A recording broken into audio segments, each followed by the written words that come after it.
Good evening, everyone. Welcome to the Scrutiny Overview Committee of the 15th December. The purpose of today's meeting is pre-decision scrutiny of the budget, but also it's a question time of the Council Leader, Tony Newman. I've just got to do some, go through some house business first. So, mobile phones, Council members, officers and members of the public are asked to leave the meeting if you wish to make or receive a telephone call.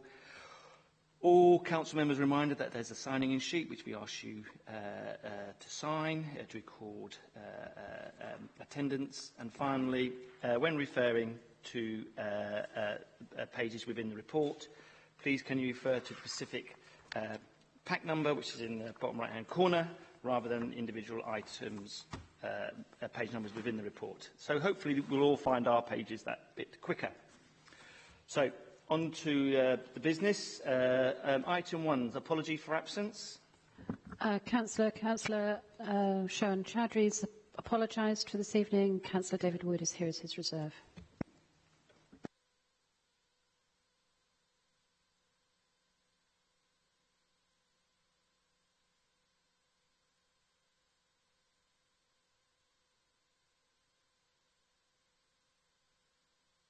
I forget to press that. Agreed? Register of interests.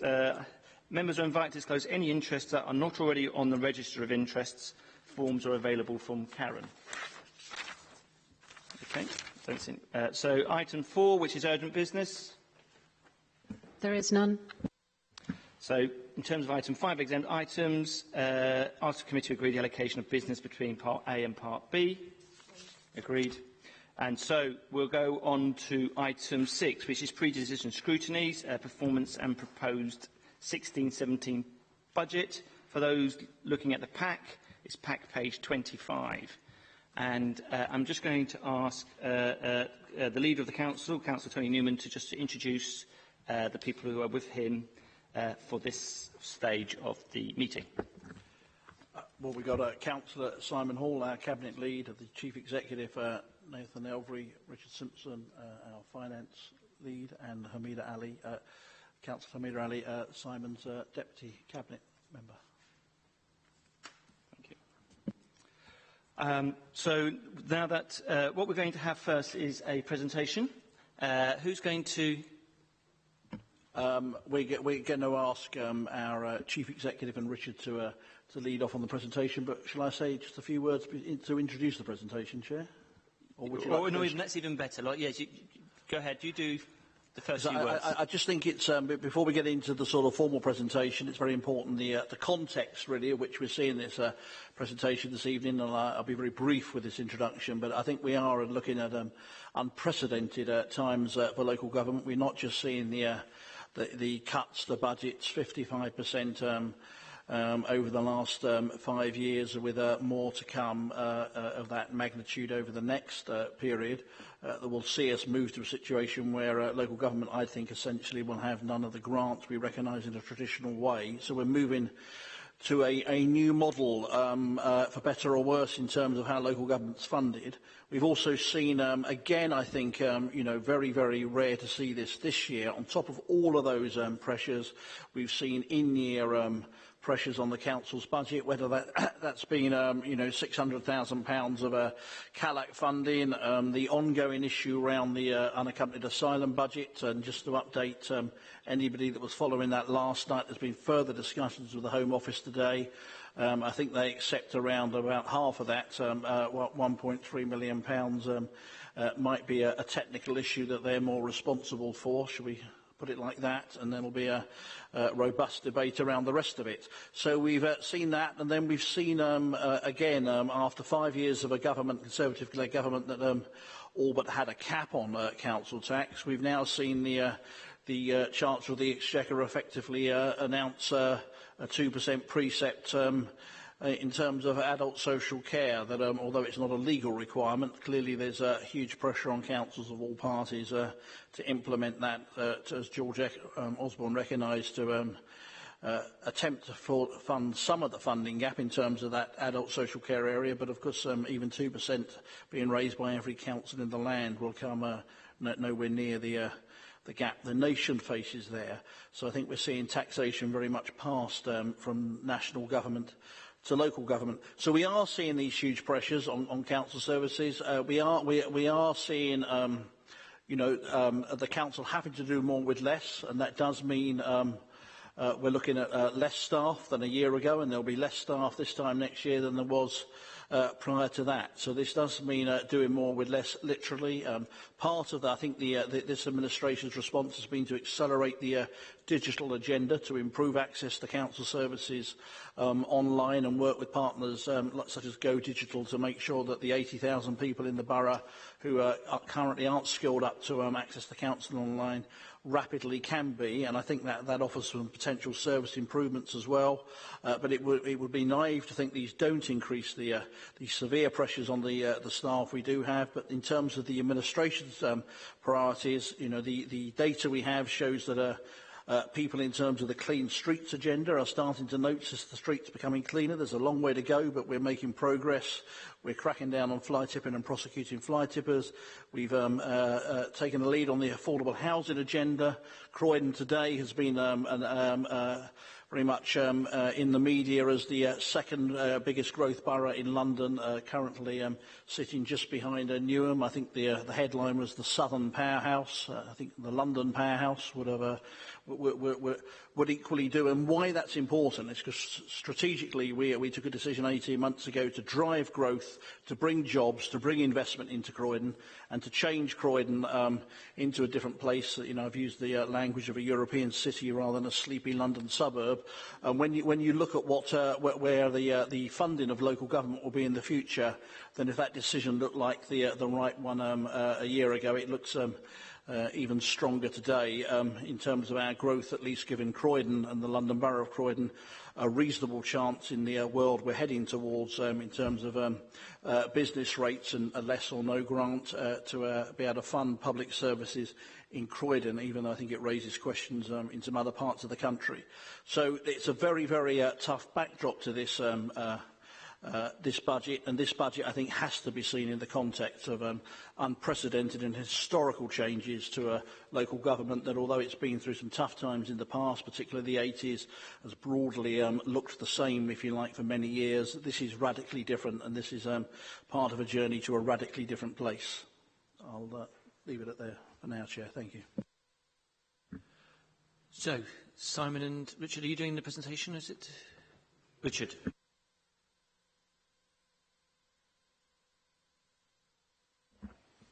Thank you, Chair. I assume the slides move. Is Karen moving the slides this year? Yeah, okay. So I'm going to cover, in my part of the presentation, probably going to cover 3 areas. Just give a big picture view and then a view for Croydon on the impact of austerity to date, and then talk a little bit about the recent spending review and the things that we know and the things that we don't yet know, because the local government settlement is due to be in Parliament, the draft settlement, this Thursday, and then go into a little bit about our budget, the proposed draft budget for 2016-17, impacts on our financial strategy and risks and savings for next year. So to start with, going really big picture, so balancing the national budget. So this shows 70 years of income and receipts and expenditure at a national level. So there's a couple of things I wish to point out. So firstly, you'll see the blue lines above the yellow line most of the time during that period. Another thing to reflect on is if the plans for government expenditure are delivered against the forecast for 2018-19, that's the lowest percentage of GDP that public expenditure has been in the last 70 years, at around 35%. I suppose the one other thing to note is that forecast column, I suppose, and I'll come on to that a bit more later. But all our plans at the moment are based around the recent spending review and the government's forecast of national expenditure and national income. Any slight changes to those could have quite a significant impact at a local level. So you'll probably know from the government's July budget to the recent spending review, the picture got quite a lot better because of greater than expected receipts and lower than expected borrowing. Again, there's some uncertainty over that going forward, and that can, as I said, have quite an impact at a local level for our plans. So if we go from the national picture into the impact across government departments, I suppose this gives you, based on the most recent spending review, the plans for the remainder of the current Parliament. It gives you a picture of protected departments to slightly protected departments to very unprotected departments down at the bottom. So if you see, it stands out, I suppose, significantly, the part of local government that's funded from grant from the CLG, a proposed reduction of 53% in cash terms over the 5 years, compared to increases on defence, increases to Home Office, increases to health and education, and relatively smaller increases to those other government departments. So some feeling in local government this was slightly better than we feared, but you'll still see that local government in percentage terms is taking the vast percentage of reductions in government expenditure. So then going from that departmental picture into what it's meant for Croydon since the spending review in 2010. So we've seen a fairly consistent reduction in grants, which for this year, on a like-for-like basis, is a 46% reduction since 2010, cash terms 46 million, and then we're now expecting a further, on average, 9% reduction over the next 3 years to get up to 87 million by 2018-19. Again, worth bearing in mind that's based on the current projections from government. So if we went back to 2010, local authorities were expecting a 26% reduction over the last spending reduction period, which ended up being 46. And you'll see it went from 11% to 8% to 3%, and then back up again as national finances weren't quite as good as expected. So there is obviously the potential for that to happen again. There's also potential for it to be better than we expected. We're relying on the OBR forecasts that go alongside the Chancellor's budget. But this doesn't provide... We have some projections now out to the end of spending review, but we'll keep those under review every year, as the government will do.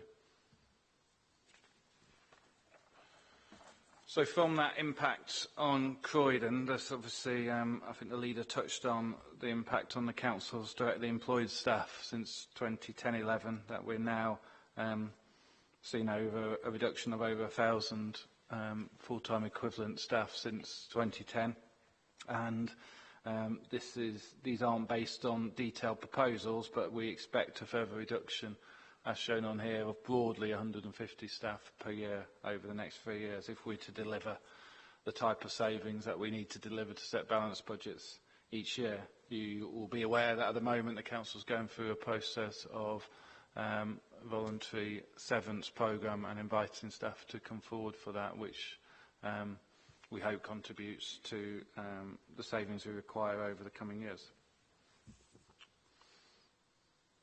So it's also worth, as well as just the kind of the national picture and the grant impact on Croydon, it's worth reminding everyone of the case that we've made for need not properly being reflected in how we've been allocated grant from central government. So this graph shows the projected impact of flaws and dampening in the grant system. So if you went to ones of Camden, Kensington, Chelsea and Westminster, in 2013-14, they had locked in allocation of grant higher than government assessed that they need because of the way there was a transition between authorities not losing too much in a year or not gaining too much in a year.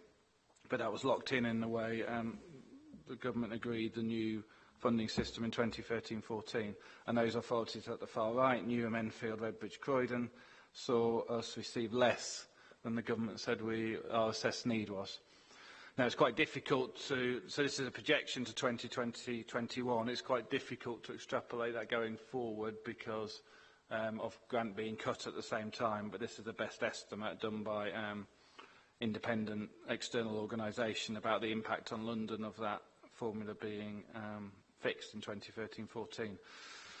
We hear about the grant settlement for next year, hopefully on Thursday, and there is some strong rumours that one of the things that will be done in the settlement is greater protection for grant-dependent authorities, and that has some rationale to it in terms of those authorities who rely most heavily on grant, assessing their overall spending power and not just how much they get from grant. So an authority like Richmond would receive most of its income through council tax and only a small proportion through grant. 10% grant reduction to them would be a lot smaller than 10% grant reduction to a Hackney or a Newham, for example. So there is some... That doesn't take into account is this issue that I've just talked about. So if we believe what that will do is protect inner London a lot more than outer London will be the outcomes of that. So I've seen some, extrapolation of guessing or estimating what the impact of that will be. What it will do mostly is lead to a lower grant reduction in inner London and a slightly higher grant reduction across the board in outer London. For Croydon, we sit kind of in the middle of that because we're broadly half funded by grant and half funded by council tax. Under both systems would broadly be the same, but it doesn't address this issue that we have been lobbying and providing evidence on for a number of months now. So worth finishing on this section also around population. So Croydon's population since the start of austerity, I suppose, to the end of the decade is forecast to increase by approximately 60,000 there. So 60,000 that, going back to the last slide, aren't really recognised in the numbers that government give us in the way of grant. Now, the more people who live in the borough, the more people who pay council tax, so there's a quid pro quo, I suppose, there around the council generating extra income, but also in terms of need of the population, ageing population, since the IMD data index of multiple deprivation from 2010 to 2015, Croydon's need increased certainly more than the average in London, and again, that wouldn't be recognised in our formula. So as well as losing grant, I think the changing nature of the borough and the increase in population makes it a much bigger challenge for us to balance our budget year on year. So quickly moving into just some key headlines around the settlement or the spending review itself, which there'd been a lot of speculation obviously on over the summer and autumn about the impact it would have on the whole of the public sector. So I've touched on some of these. So that headline reduction of 53% in cash funding from our revenue support grant, and we'll find out more on Thursday about how that's split across local government. Obviously, the leader touched on the change in policy around council tax, so we should get more detail on any conditions associated with it on Thursday, but the opportunity for all councils with social care responsibilities to add another 2% to council tax to pay for acknowledged pressures around social care, and we expect that to be in place until 2019-20. Some extra money allocated to the Better Care Fund, which is a joint fund managed through the Health and Wellbeing Board for integration and around with the CCG and the council being part of the shaping of that fund. Still some detail to emerge about how quickly that 1.5 billion comes in, so the profile of it over those 5 years, and also where it's coming from. So a significant amount of it, at least just over half, I think, is coming from reforms to the new homes bonus. So at the moment, this council gets just under 10 million from the new homes bonus, and it talks there potential move to 4 years. So at the moment, you get 6 years worth of bonus. It looks like government's changing that to 4 years, which will obviously lead to a reduction in how much we get from new homes bonus. The detail, again, we expect to emerge on Thursday with a consultation about how that will work. Public health grant, we've seen some of that in this year, so we saw a reduction in our grant of about 6% in this year. We expect to see, again, detail to emerge on Thursday about how it affects each authority, but a reduction year on year over the spending review period. Education Services grant, this council receives just over 3 million in that grant, and that reflects the council's legal responsibilities in relation to local authority schools.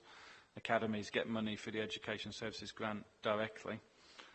Again, waiting for detail about, obviously the government has a policy of pushing all schools to be academies over the next few years. We're also waiting to see how our legal responsibilities taper away around that grant as more academisation happens.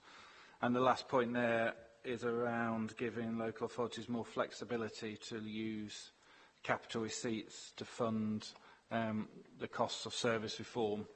Again, at this moment, it's a headline. I keep saying this, but we expect to find out more on Thursday about the detailed rules around that. But previously, you could only use capital receipts to fund capital expenditure. So they're the detailed kind of most important things, I think, on the previous slide for Croydon. It's also, as the leader touched on us in his introduction, the kind of changes to local government funding are potentially hugely far-reaching in terms of the ending of grant as we previously knew it, and the incentives that will exist at a local level around driving growth, whether that's in the form of business rates or council tax. The consultation in 2016 that's expected around how that will work will be hugely important, because we're expecting, as it says there near the bottom of the slide, new responsibilities to come with that new income stream in terms of all business rates.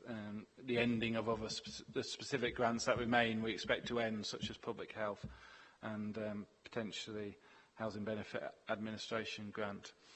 So big change. We are still expecting some kind of equalisation in that. So there was initially some fear, I suppose, that it was leaving all local authorities to their own devices around business rates and council tax, and Westminster would have a lot of money left at the end of each year if that was the case, given how much business rates you would get from that type of area compared to other parts of the country. We expect some equalisation formula to remain, but the equalisation formula has to go alongside an incentivisation formula. So you would expect to kind of resets every 5 to 10 years somewhere in that region, so that as authorities grew business rates, you didn't get it taken away to give somewhere else the next year, because it would defeat the incentivisation of part of the system. But I'm sure as that consultation comes out, we'll want to put in lots of evidence about the need in Croydon, how population changes, how that equalisation formula will work. And just on the last point there, the government's also planning changes to the formula around dedicated schools grant and how schools are funded. So moving from, just to finish for my section, on to bringing it back to the budget we'll be setting in February and the Council's financial strategy. So moving firstly into the medium term, so away from 16-17, looking at the following 3 years. So we've updated our projections based on what came out of the spending review. And this just sets out, based on all that grant loss, our estimates around inflation and other issues, we would have a funding gap over those 3 years of just under 50 million, 48.5. And in the papers you've got tonight, we've also, as well as some savings set out for 16-17, we've got some early indications of the areas where we think savings can be made in 17-18 and a small number in 18-19. So that would still leave 33 million for us to find over those 3 years based on our current assumptions and current estimates, which I'm sure will change between now and April 2020, but that's our best estimate at this stage. And, you know, that's the ballpark of the continuous savings the Council will still need to make. So then going into the 2016-17 budget, so as well as the savings in the appendix, we've also identified some areas where we acknowledge that based on the current demand for services, we need to increase budgets from the budgets that were set for this year. So most of these will be no surprise to those of you who've seen the financial reports we produced this year. So these all sit within our people department and sit in areas where there's lots of driven by demand for services and also driven by statute and statutory need. So these are reflecting some of that position that you'll have seen in the Cabinet report last night around Q2, and reflecting that we need to reasonably reflect the level of demand for those services. I thought it was worth reflecting on risk because there will be risks in every budget set, but I think there needs to be an acceptance that there's probably more risk at a time where you're having to reduce your budget by the amounts I started with in the presentation than there would have been in a period of more stability around local government finance. So I've identified these three areas as areas of major risk. The first one reflects what I've just touched on in terms of growth for people department areas. Significant risk, overspend in this year. The council has overspent in previous years around some of these services. I think there are huge programmes that are being put in place, and some of them reference there around Top 50 Families Review, the transformation of our adult social care services, some of the work we're doing with the CCG as well, and just looking at how we manage demand. They are crucial each year and over the medium term to the sustainability of the Council's financial strategy, because the more we can manage, the better we can manage that area, the less impact there are on other services. So I've got the Unaccompanied Asylum Seeking grant there on the second area. I think this is one of the key areas of risk, and the leader touched on it, and we remain in dialogue with the Home Office. I suppose it's just a general, just because of the experience we've had this year of other cuts to grants after we set our budget, that remains a risk for the council. Those things that are outside our control, we can make best estimates when we set the budget, but then something changes external to us and we have to quickly make changes to our plans. It's very rarely that easy that we can do something immediately about these things because of consultation we have to do in various ways. So that remains a big risk for us.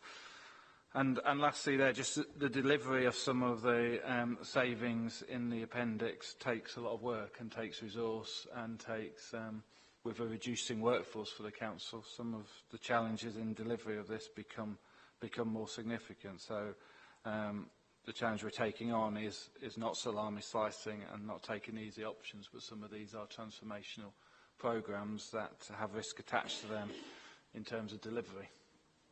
So I think they're the areas I'd highlight as a risk to the budget. And then finally, in terms of, for me, I've just pulled out of your appendix to the report the key individual savings items. I think you've got the 10 there that are key to the delivery of the budget, and if you put them all together, they probably make up about 50% of the savings from those 10 items.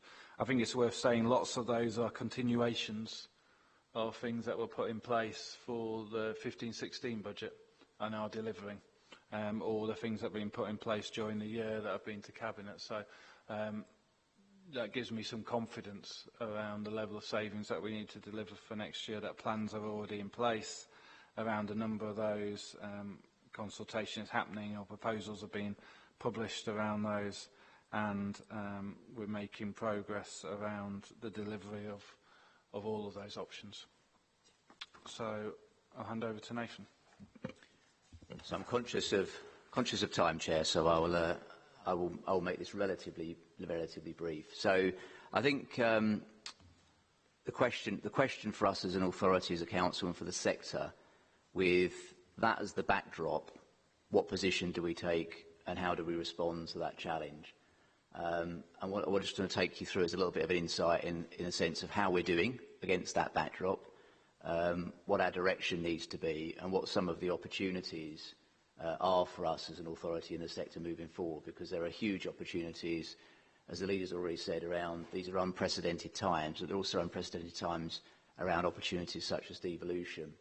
So I just thought I'd share with you, because I think one of the things that has been a real challenge for the sector since 2010 is, despite the financial position that we see, actually in the way that the sector, and Croydon is no different to the rest of the sector in some senses about how we've been responding to that challenge, is that at the same time as we've seen significant resources being removed from our funding, we've also seen significant increases in satisfaction around some of our services.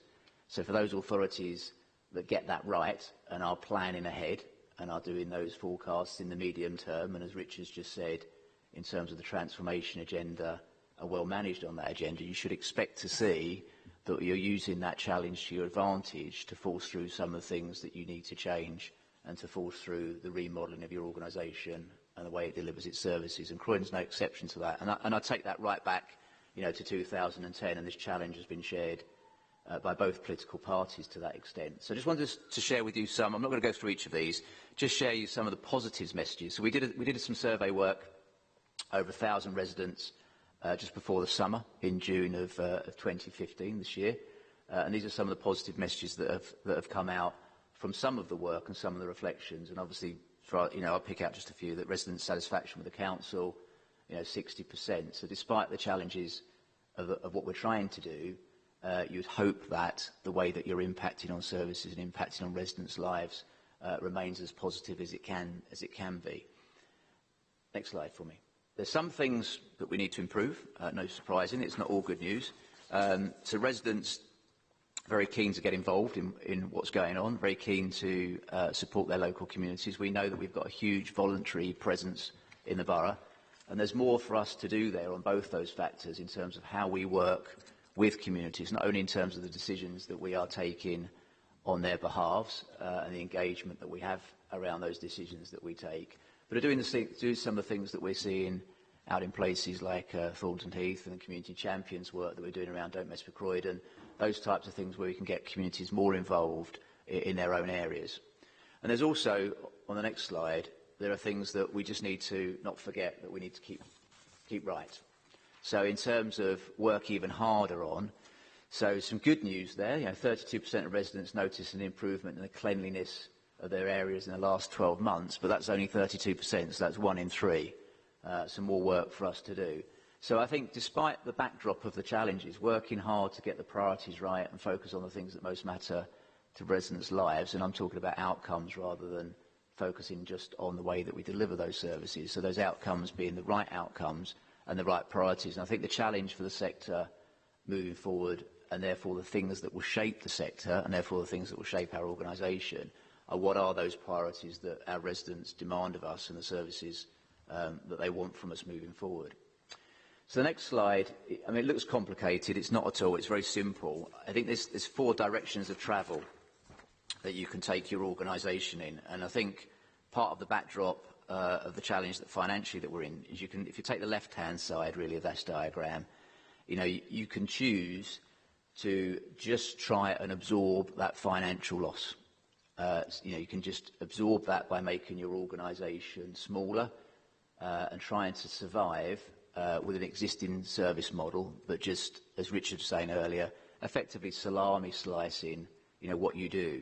In that scenario, your organisation is fairly siloed. It's not really effectively working with its partners. It's not really effectively working with communities, and it just gets smaller in the hope that it will survive the extent of the resource reduction to emerge another day. Now, that's clearly not the direction that I'd wish to take the organisation. Or you could, on the top left, just sit and hope that you survive the graph of doom. Now, that gets used many times before. Just remind ourselves what we're talking about, that actually you take out parts of your service that are nothing to do with the vulnerable parts of our community, i.e. social care, and you eventually end up effectively just being a social care-based organisation. But many of the services that our residents value, many of the things that affect their lives, are a lot wider than just a social care provision. But there are organisations that are operating in those 2 models. On the right-hand side, it's much more challenging for your organisation. So system leadership is about working across all partners, working across all processes, looking at the ways that you can work very differently. So just differentiate between the 2. One is leading that, but effectively remaining very reactive to the problems that you need to solve. So as your communities get older, you start to respond to an older community. As people become unemployed, you start to respond to that. Or on the system-wide prevention, which is where I hope we are heading, and there's good examples of what we're already doing, you anticipate what those challenges are for your borough, and you begin to connect your partnerships, and you begin to focus on the key outcomes that you're trying to achieve. So I know at Cabinet recently, we had an update from the Gateway Services as a great example there of connecting in and stopping people preventing people from becoming homeless, connecting them into opportunities around employment, making sure that in terms of health and vulnerability, they're looked after in terms of social care. So there's more work for us to do in this space, but generally that's the direction that we're taking the authority. Then on the final slide, just to conclude, Chair, I think there's a sort of balance of scales here. It's a really poor image, but if you can imagine, this is a balance of scales. And the question being, in terms of for our organisation, does that mean as we move forward we become an organisation that's much smaller? Well, in some ways, there's an inevitability about that. It's just been described. If you take our budget and resources, well, by definition, we are going to get smaller. If you take the staff in establishment, we are going to get smaller. Those are facts. Those are facts that we can't change.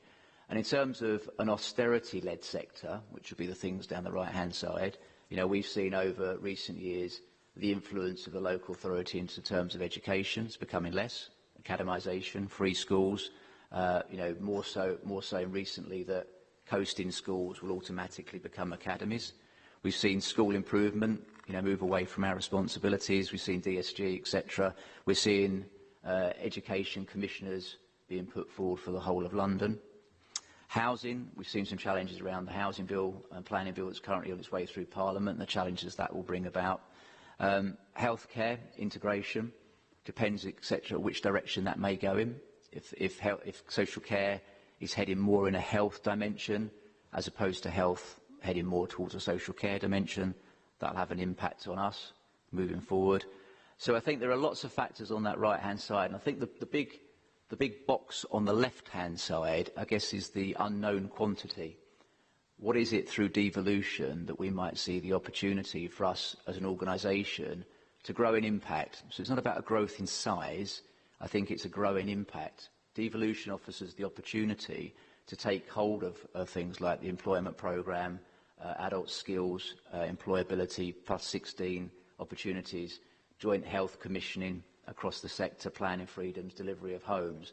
And we've seen some of the national deals that have already been done in devolution allow authorities to effectively place shape, in old language, to take responsibility for the outcomes of local residents and to lead that politically at a local level. So I think it's a sort of watch this space at the moment. We're right in the middle of that kind of, in fact, the leader and I were at South London Partnership this morning talking about the opportunity for the region, talking about the opportunity for Croydon, and talking about the opportunity under a new mayor, it will be a new mayor, one way or the other, for London. And I think for us, it is important for us to keep a focus on the opportunities that are there for devolution and making sure that the services that we provide with our partners and with our communities are able to achieve the outcomes that our communities want to achieve, rather than just focus on what the size of the organisation might be. So I think on the one hand, we have a huge financial challenge to manage. I think that what's the proposals that are here this evening demonstrate how we're continuing to manage that. And as Richard's outlined for the medium term, demonstrating progress for the future medium term budget. But there's also for us to make sure that we're in the right position to take advantage of the opportunities that are being presented by government in terms of devolution. Thank you, Chair.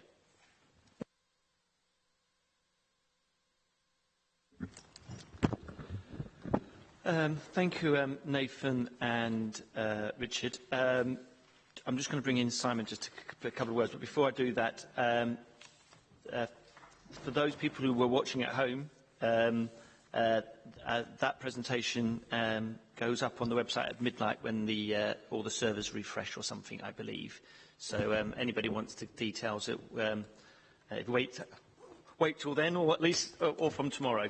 But so before we go and go into the question time, I'm just going to bring Simon in as the Cabinet Member for Finance. Thank you, Chair. I'm not going to take up too much time, but just sort of to highlight a few points. The Council, as things stand, is roughly 50-50 funded between what's raised from council tax and what comes in from government, whether it's business rates, revenue support grant or other grants. We're seeing over the kind of prospectively over the 10-year period a real terms cut in the funding from central government of some £100 million. And that at a time when we've got a growing population. So again, if there's nothing done to the formula, we'll have, by 2021, about 70 to 80,000 people in the borough for whom we get no funding. We've got the demand growing in terms of the needs, but then we've also got the central government cuts, not just the headline ones, but what's being done in terms of education capital, unaccompanied asylum seekers, public health, CALAT, and a number of other areas where there's certainly indirect, if not direct, pressures being put. So what are we doing about it? And I think that's the big thing. We're not sitting back and wailing. We're actually tackling it. We're rationalising the back office. You see that again in the big ticket item, a lot of the big ticket items on the slide that Richard showed earlier. We are reviewing charging in particular where it's non-statutory services, and indeed looking at the sustainability of statutory services. But clearly this budget doesn't have any with removal of those, unlike a lot of other authorities. Looking to use our assets a lot more, and that's whether that's rationalisation, finding tenants, or things like advertising, as is mentioned in the report to Scrutiny. Focusing our investments on the areas that will make the most difference. But above all, we're doing things differently. So digital enabling, how we interact with people, how people can access services, access information, being fundamentally changed, looking at all our processes, but also fundamentally redesigning our approach to families that need support within the People Department. So a focus on prevention, a focus on holistic work, looking at whole families.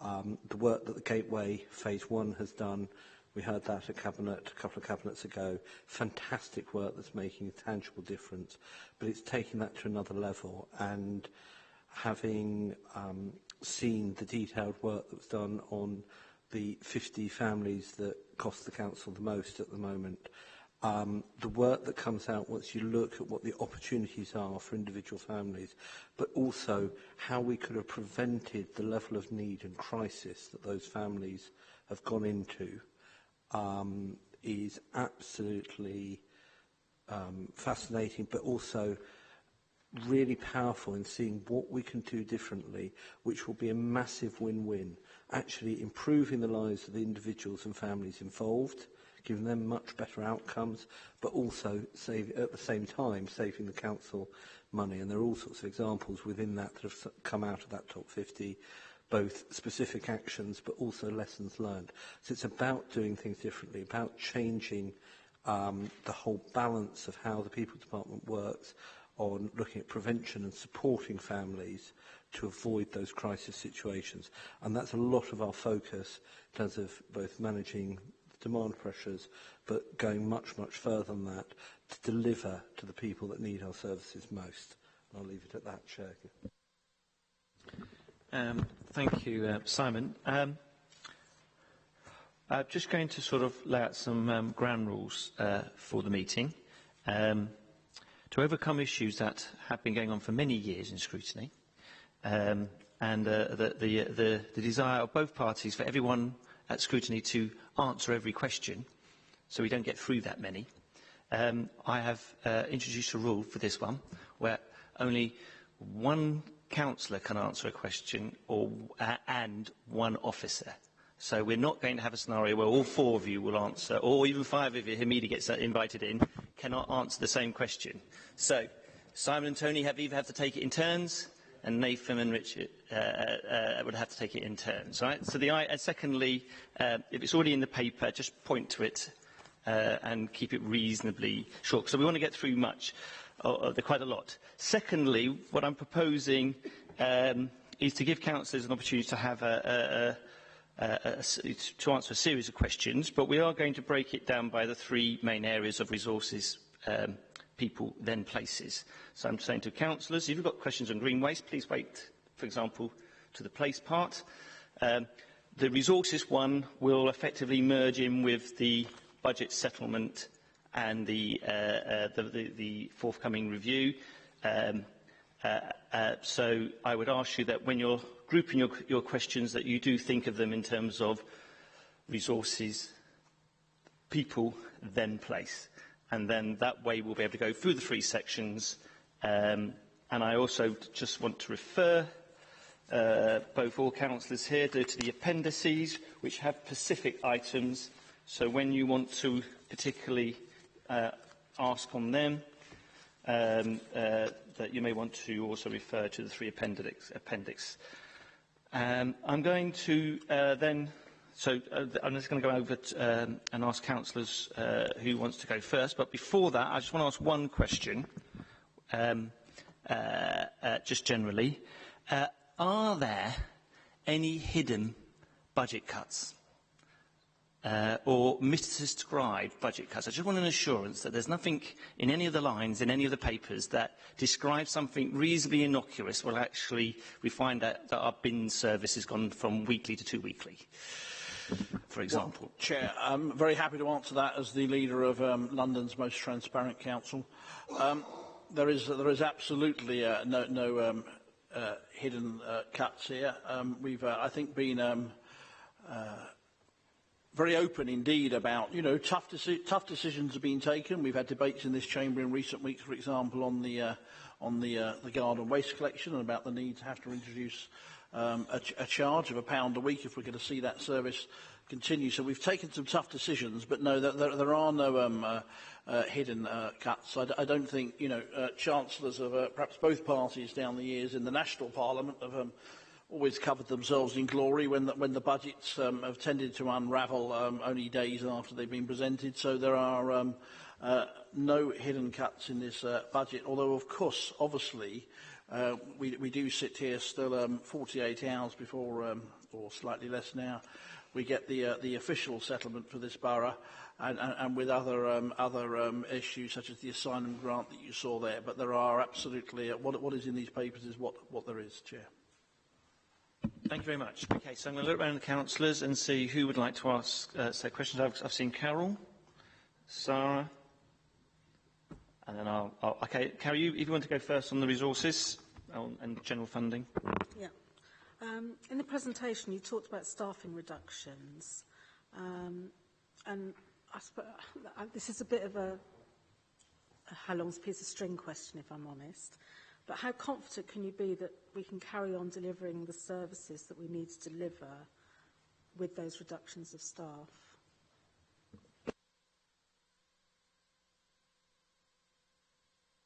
Only one of us is allowed to answer.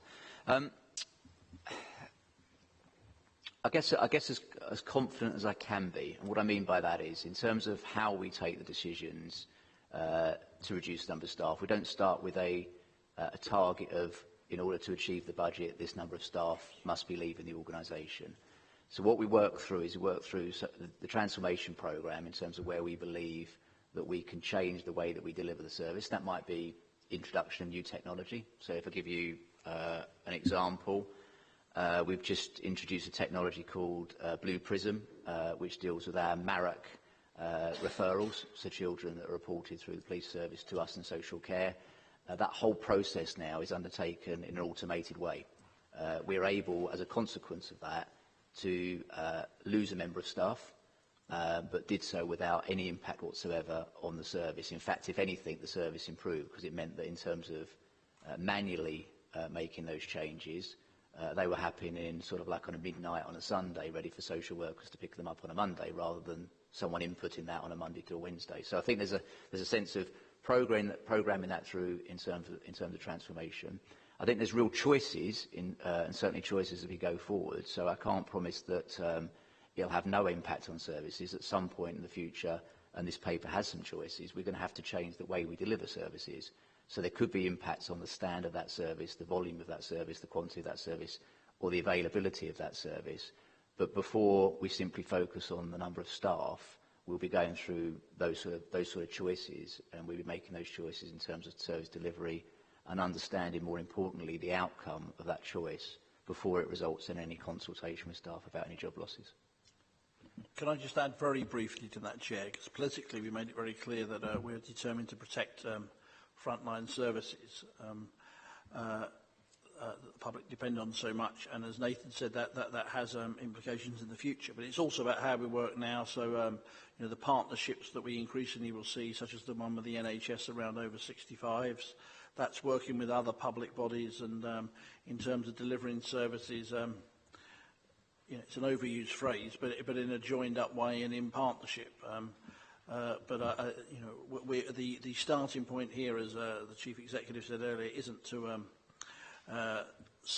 you know, freeze the council in time, if you like, even though if that's what the government's done with the grants, and then salami-size an existing model. It is to evolve and be on the front foot in changing how we deliver those services and who, in some cases, we deliver them with. As we do have to face looking at, you know, ongoing staff reductions, because they are one of the few ways you can reduce permanently the revenue budget, if you like. This is on pensions, so perhaps they're different to two people, possibly. Or one. So on page 31 of the report, it's talking about the pensions deficit and what we need to pay in to help restore the pension fund to where it's fully funded. And there is mention also on page 35 under 5.7 of about the triannual actuarial review, which was done in 2014. And so I suppose my question is, when is the next review due? And again, it's about how confident are you that what we're estimating in the budget going forward as what we'll need to pay into the pension fund to help us get rid of the deficit is realistic, or whether it's likely to go up or down. And that's partly influenced by a report I've had from my own pension fund recently, which suggests that the gap has widened even though extra money is being put in. So the next review is based on the figures at the 31st of March 2016, and we'll get the outcome of that towards the end of next year. So it implements for the 17-18 budget. So there's two things, I suppose, or potentially three things. The asset performance, our asset performance has remained strong over the last kind of 3 to 5 years. We've been hitting kind of benchmarks around that. We've got quite a diversified asset allocation that helps when the actuary comes to look at, you know, you're not all risk in one bit or you're not there, you're kind of, you know, quite diversified, which helps with that process. Liability side, as well as the assets bit we control, is obviously what happens to the liability side. That there was a big jump in that probably 2 valuations ago in terms of people living longer. I think that's probably steadied off in terms of the assumptions the actuary makes now. The actuary is also more flexible about what they call smoothing, so you're not quite hit as much by if there was a bad last week of March in terms of the stock market because something happened in a different part of the world. This council, so they're not going to have to necessarily put 3 million more into the pension fund next year. So they're able to, because we're the biggest obviously employer in our pension fund, you're able to smooth it over that longer period. And this is about paying pensions over the long term, not necessarily because it's a funded scheme rather than the national schemes where your cash flow is going up and down each year.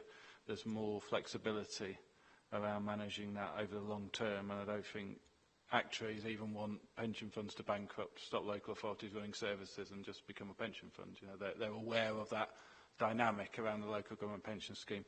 I think the wider, then there's the point around whether government comes back again to the benefits of the scheme. They've said the most recent change was a once in a kind of lifetime change to the scheme, but it didn't really change the cost of the scheme greatly to local authorities.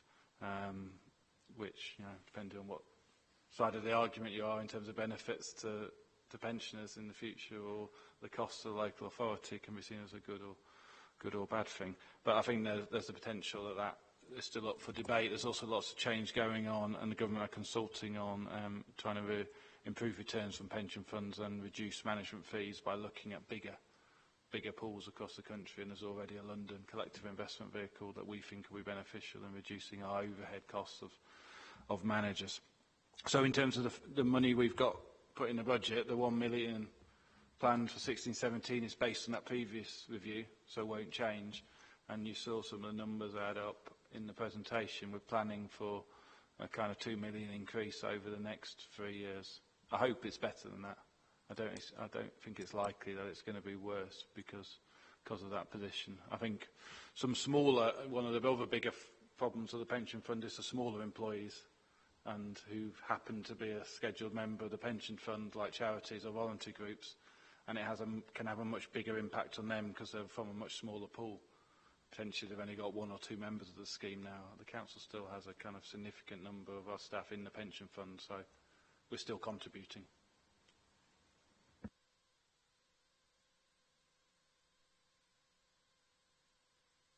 Thank you. While we're on the pension fund, I've got sort of 4 quite separate questions, but with regards to the pension fund, when do you think it's likely to be fully funded?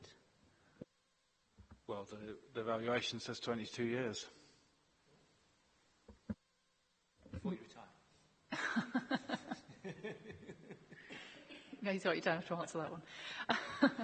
but you're quite happy with that figure.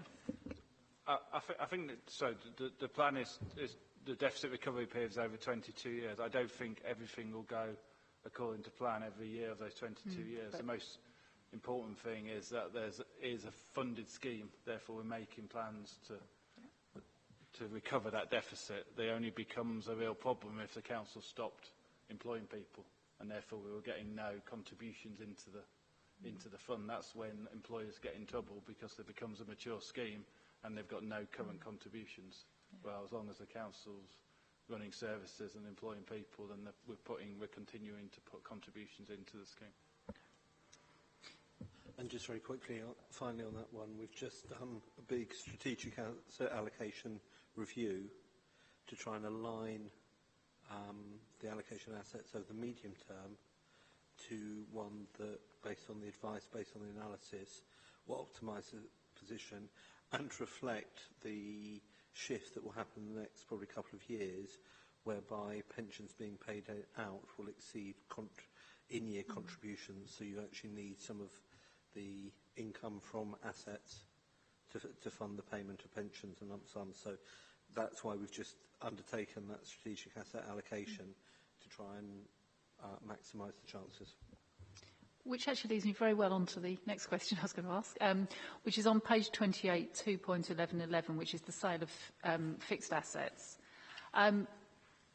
Really the question is, at the moment, do you have any plans as to what it is you are wanting or thinking about selling? And does this mean land, buildings, both? Obviously, in the paper it talked about that money can now be spent other than on capital for transformation-type programmes. Do you have plans going forward about what those programmes might be as well? If I just answer from a technical point of view, so I think my preference would still be always that use capital receipts to fund long-term capital expenditure. I think local government have asked for the flexibility that this brings, and it would particularly be important for those authorities who may not have a significant level of revenue reserves but have a burning bridge in terms of we want to fund this huge transformation project that we think will help balance our budget, but we don't have the funds to do it. So your business case would have to say it makes more sense to use this receipt to fund this transformational revenue project that will have a huge impact on our residents and help stop us making cuts. But on the other side, if you had capital expenditure, you'd then be borrowing for that capital expenditure rather than using that receipt, which would have a cost of borrowing associated with it, that you'd want the saving from the revenue to more than compensate. So it would have to be a strong business case to prove to me as Section 151 officer that we should use receipts for that purpose, but I do welcome the flexibility, but it brings responsibility for me to make sure we don't use that for the wrong things. There are already capital receipts that we're expecting in the future factored into our current capital programme, such as Taberner House, such as Lime Green in Coulston, so those projects that are already planned to happen. Those receipts are funding our future capital programme. I mean, are there any projects that haven't yet come to fruition that you're considering? I mean, are there sort of assets that currently residents are benefiting from that are likely to come into this? No, look, clearly when one gets new responsibilities, one has to review things. But to put it bluntly, we're certainly not looking at, selling off the Riesco collection or anything like that. And the capital receipt on that would have been really helpful, which it was. No. The next question I have is actually about borrowing, which Richard mentioned. If you go to page 31, the increase shown in borrowing from last year to this year is up by 4.5 million. And then obviously talking about next year's is unknown. Can you explain what that 4.5 million increase and give an estimate maybe of how next year's will increase with what you currently know? I mean, I appreciate there are factors that are unknown at the moment, but in terms of going forward, will things like the Fairfield project be included in next year's figures? And really, in how long will those sort of figures be projected forward to? So the 4.5 million that was brought into the interest budget for this financial year related to Burnham-Weatherall House. So when Cabinet made the decision to buy out the John Lang equity in the building, it meant we treated the interest just as we would any other borrowing. Previously it was wrapped up in the nature of that deal where we were on lending to John Lang and it was going through an earmarked reserve on the balance sheet, so the decision was to buy that out because we had that option and it offered better value for money long term. And then that just becomes borrowing like any other borrowing, so it had to be budgeted for in the way that would, which was approximately around 4 million. So that was the increase for 15-16.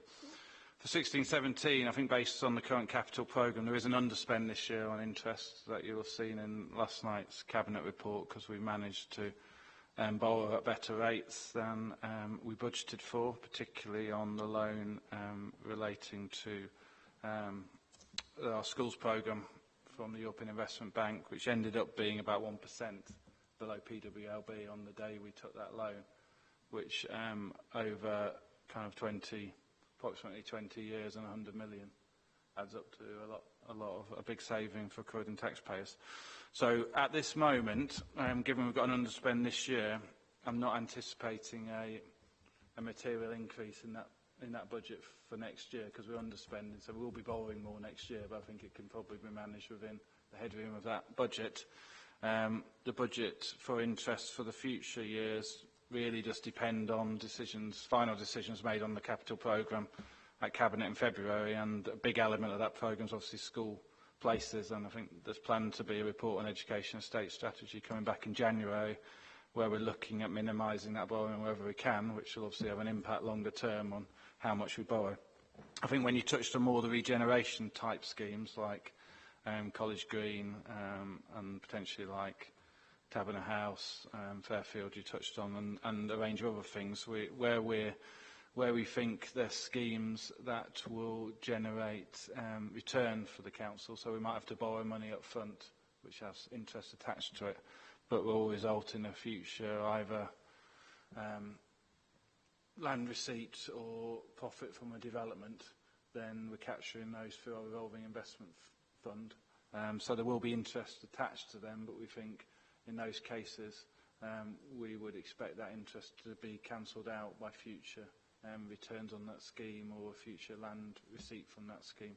So what we're able to do in those cases is during the construction period of a development like that is we're able through accounting to capitalise the interest during that period and kind of roll it up, and then when you get a receipt it kind of pays off that interest. So on most of those cases we'd be looking much more at taking out short-term loans like a developer would almost like bridging over the period, and then it gets repaid, so it'd have to be wrapped up in that scheme rather than be like other council borrowing, which is more of a long-term commitment on the revenue budget because the council are going to be using that asset over the long term. So that'll be the difference how we treat those kind of developments, but not without risk as you'd expect for those kind of developments.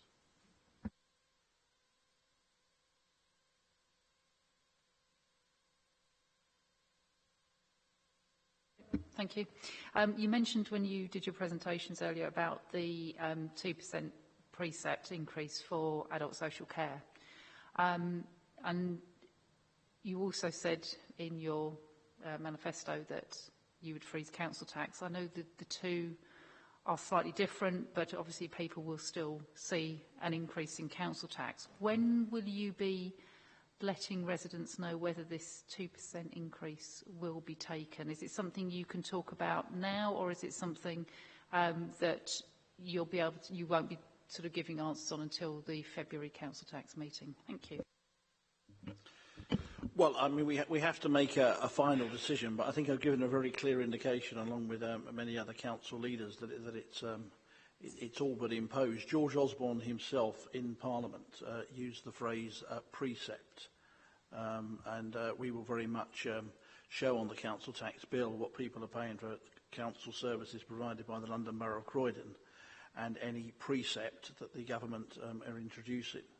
I do think, as I said, I think it's an act of political cowardice by the Chancellor to stand in Parliament and acknowledge a serious funding gap in terms of providing adult care, and then to hand that over to local authorities with a very clear nods and wink in the background that if you don't collect this, don't come talking to us about your needs for budgets in these areas and others in the future.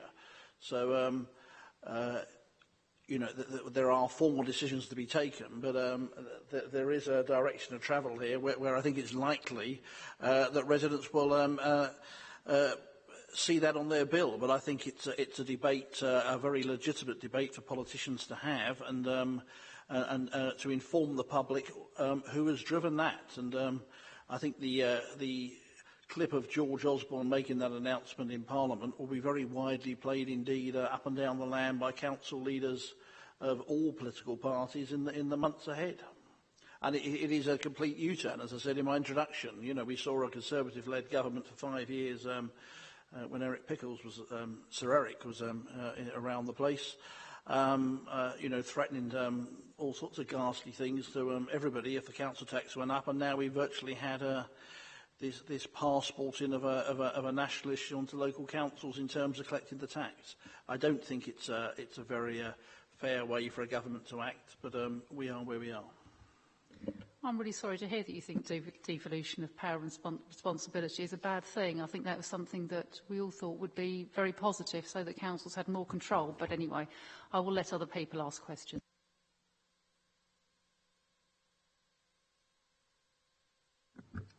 Thank you very much. Conveniently, I also had a few questions about your intentions to potentially raise council tax. Do you have any modelling about how much you could actually raise were you to increase it by 2%? 2% is 2.7 million. And just so I understand, how would a council ring-fence a certain bit of council tax so it's only spent on adult social care?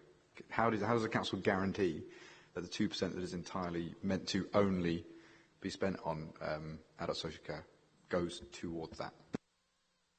So firstly, I don't think the government are going to announce what conditions they put around it, so they haven't announced that till Thursday. So they'll tell us how we'll do that. In some regards, that could be a signature from me to say I certify that this amount has been spent on adult social care, or it could be some other mechanism. I think they are consulting with various people about what they think would be light touch, but still ensure that it achieved its objectives. For this council, you will be able to see clearly when we set our budget how much extra we're putting in the budget for adult social care for 2016-17. If that was the measure, we have a budget book which sets out how much the adult social care budget was in 15-16 and how much it'll be in 16-17, and you'll see in my presentation a number of the growth pressures and demands we're facing are in that area. I think I should say there that we had on Sunday, I think the Cabinet member nationally for Education and Schools suggesting that perhaps the 2% might also be spent there as well. So we're starting to see Conservative politicians nationally spending this 2% that they've announced all over the place. And really, I mean, I would disagree with Sarah. I don't accept this is devolution. Devolution's around giving you some freedom and flexibility, but to actually hold a gun to the head of some of the most often old and vulnerable people in communities and say, we recognise that they're grotesquely underfunded, but we'll leave it to you whether you actually formally put this as a precept, George Osborne's words, on your council tax bills locally, or you can let some of the most vulnerable see their services cut. I don't see that as devolution. I see that as blackmail. And I know you only want one person to answer each question, Chair, but I think we shouldn't get too hung up on the process of proving where it's spent. If I just took you to Appendix C, you've only got to add up the first 3 lines of growth to get to the number that's just been quoted. These are real pressures. I mean, the pressures that we've got for social care are much more than 2.7 million. So the reality is it'll be a very simple process for someone, Richard or I, to sign off to say to the government it has been spent on social care. Social care costs are going up every year. People are living longer. The costs are getting more complex. The services are getting more expensive. The placements are in greater demand. I just want to clarify. So I'm just going to jump in as the chair, prerogative. Where 2.7 million a year is over 4 years, just assuming we took it all through, that would get you to, say, 10, 11 million. Just under 11.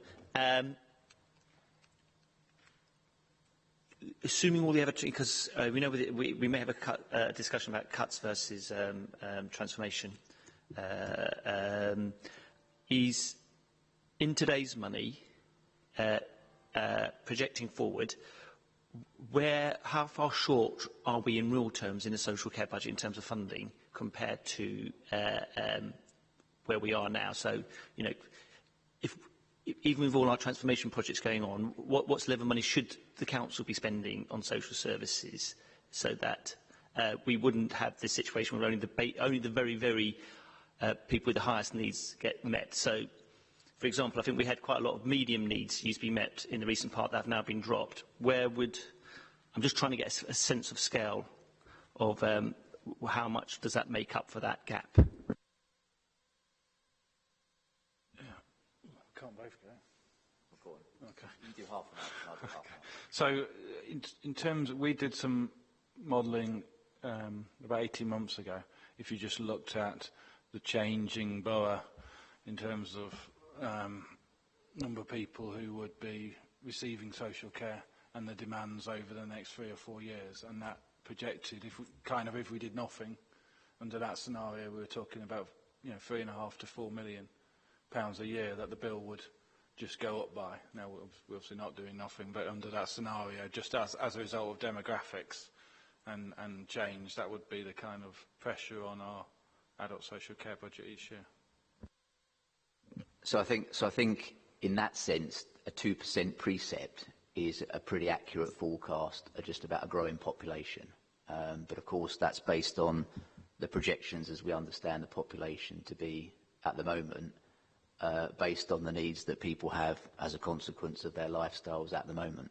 So as you said, Chair, you know, what we'd hope to do in some of the work that we're doing on outcome-based commissioning and some of the early preventative work and some of the focus on public health is to try and make people more independent in their own lives, support people at home, make sure that communities are resilient, so that we're not forcing that pressure upwards.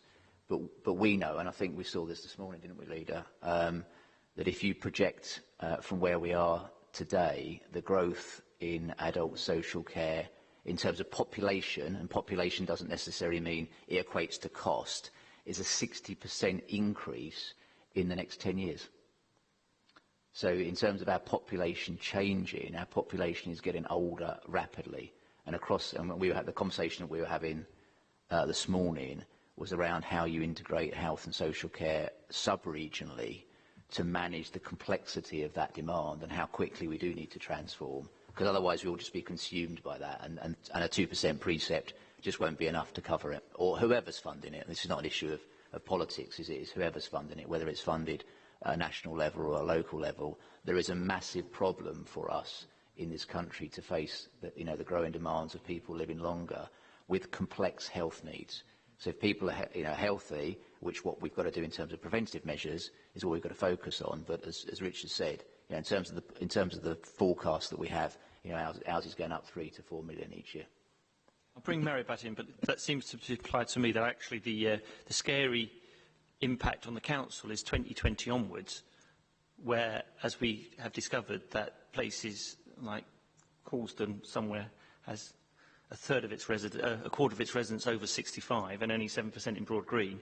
That figure may be more reflective of a lot of the borough in 10, 15 years, that 1 in 4, 1 in 5 residents.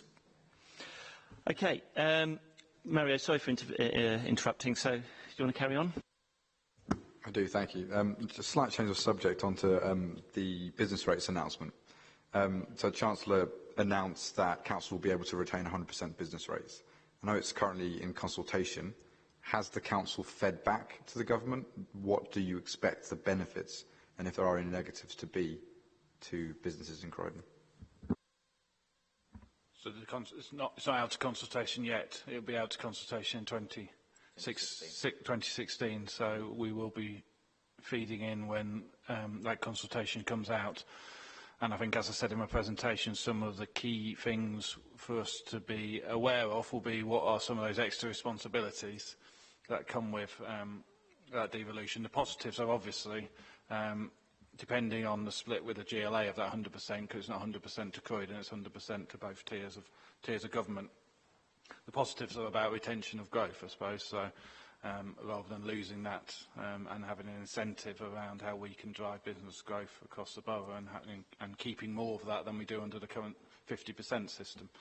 The other part of it will be that equalisation methodology about making sure it's as up to date as possible and doesn't reflect the 2010 census, doesn't reflect what was frozen in 2013, reflects a more up to date reflection of London and the Croydon's population and Croydon's current needs.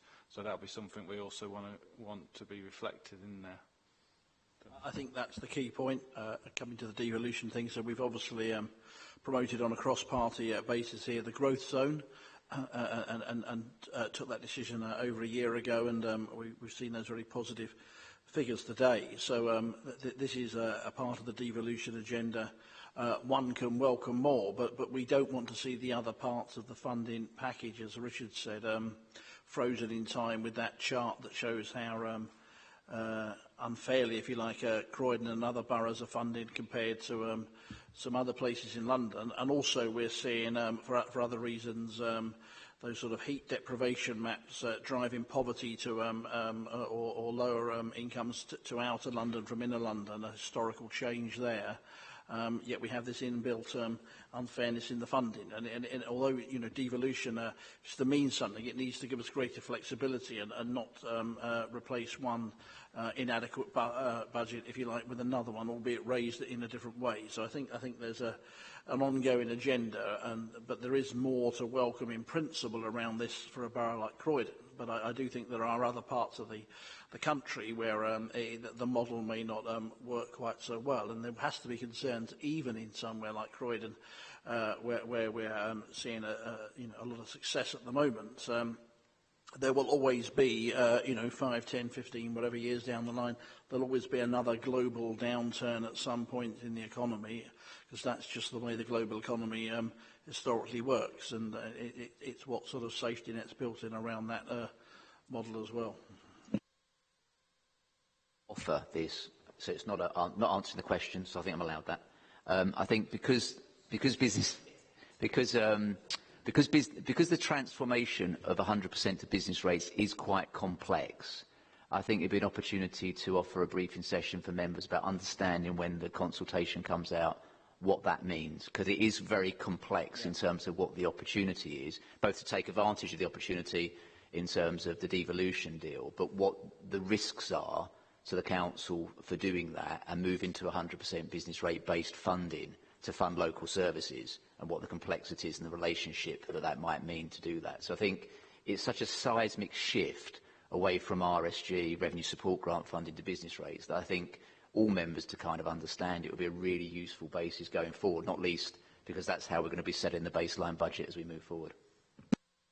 I mean, I think that's something that we can take on in terms of conclusion. The question I would add about the business rates is that the government's also hinting that they want to review it in terms of how much people pay, because they think businesses pay too much compared to our competitors, and so, you know, they may give us a pie but then reduce it by half. So, that there seems to be a risk in there as well, that, a major revenue stream gets taken away just as it's give with one hand, take away with the other. Well, I think, Chair, that's it's a very timely analogy in the week of being given back part of the pie on asylum seekers funding, and I hope that isn't the model we're going to see in the future, because that isn't devolution. The pie is already small enough. Probably need to stop this metaphor in a minute, but the pie is already small enough, and if we start cutting it up and then only giving us half of it back, that isn't devolution. That's just a cut by another name. And we'll all be very hungry. Okay, so... My understanding is that while directly elected mayors on the current projections can increase it for specific infrastructure projects, local authorities can reduce it. Any worry that, not exactly a race to the bottom, but businesses are attracted to another local authority that may seek to temporarily take the pain to the competition element that you... I think that is part of the risk. I think part of what we have to do in Croydon, we have many other reasons to, currently to say this is a good place to invest in terms of, despite all the growth we've been talking about, the relative to some other places in London, lower land values, the growth, the opportunity for growth, and literally the space we have to grow that some other certainly boroughs in London don't have. So, but that is part of the I think that is another risk, and I think Nathan's suggestion of whether it's the scrutiny or the full council or however we do it, a wider presentation, both in terms of the opportunities and the risk around this agenda, is something we should probably all embrace. So so without doing this briefing now, this is one of these great examples of bridging what I call the divide between how you're funding the crucial services that you've got to deliver for the incentives that you need to grow your borough. So this actually makes the two things come in tandem together, which presents that risk. So if you're an area that is trying to pursue growth and trying to get businesses that are interested in coming to your area to set up business, you have an opportunity to incentivise that through reducing your business rates. Now, by doing so, you are effectively cutting your core funding as you make that decision. So how do you make the decision and trade-off between we are going to reduce the resources that are available to fund our core services to incentivise businesses in the hope that you can do that to attract businesses to create jobs that you hope over a period of time will help your residents get into employment to reduce their dependency on some of the services that you might provide. Now, for me, I think keeping those two things separate is very important. But the second that you are dependent on both makes that a very, very complicated set of, not least political decisions to make, because you are making big gambles of risks around your future funding stream in the hope that you might achieve growth. And I think that keeping those separate would be a far better way of doing it. And that's not me criticising government policy. I just think that's a different world that we move into, where those choices become very, very different. And there isn't a local choice for increasing business rates. It is only downwards that you can go. So inevitably, there is competition in the market to create growth, isn't there? Because that's just the nature of it. And the businesses are going to be quite demanding of local areas and local authorities to say, well, you now have the powers to reduce this if you wish. And that creates a dynamic and a dichotomy that could be quite unhelpful as we move forward. One last question from me under the resource section. On pack number 45, it says under the Democratic Services review of the scrutiny structure that we'll be losing 2 full-time equivalent staff. I'm wondering whether that feeds into the openness and transparency narrative and what that means for this committee. So at the moment, the scrutiny programme and function has been functioning without those 2 members of staff for this entire year. I think you'll probably be the judges of how successful this work has been this year. I'm sure you'll go on to debate the programme after we've left. I think this year there has been a very strong scrutiny programme. I think that's been demonstrated by Sean attending the council and reporting back on it. I think some of the scrutinies that you've had have been quite unique, particularly the young person scrutiny. That was a very good one. So this is one of the options. It's a draft option at the moment, but that's what is being proposed, that we run the scrutiny programme on the resources that have been run this year. And it's also about looking at how things like, some of the practicalities in terms of papers, where things like digital enabling and other initiatives can actually help improve that productivity of an already highly performing team. So we're going to do it electronically. We won't even be here. Anyway, I've got David next. Thanks, Chair. Yeah, I had questions on business rates, but thanks. I think they've been quite well covered, actually, so I'll just skip on. And it touches on the point that Councillor Bonner was making earlier, just around staff and council staffing. And obviously, staff will be concerned about the prospect of job cuts, both concerned for those leaving and also for those who will be staying. I just wanted to make sure that we're putting in the sort of necessary support for those staff, because obviously in these difficult times we'll be looking to them to, as we say, deliver more. And I note that we're also, that part of the, you're looking at on page 46, the review of staff instruction and trade union activity time. I would hope that the trade union activity time, I would imagine, and based on my experience of this situation, we almost need to make sure that we're beefing up some of that support, because that's when it's particularly needed. So I'd just be concerned about how those two aspects are being looked at. So let's if I take the trade union proposals that are in here. So the trade union proposals that are in here are with the endorsement of the trade unions. So this is not us putting proposals forward that they haven't been engaged with. This is proposals that we've been working with them on I'd say for a year now, actually, in terms of those.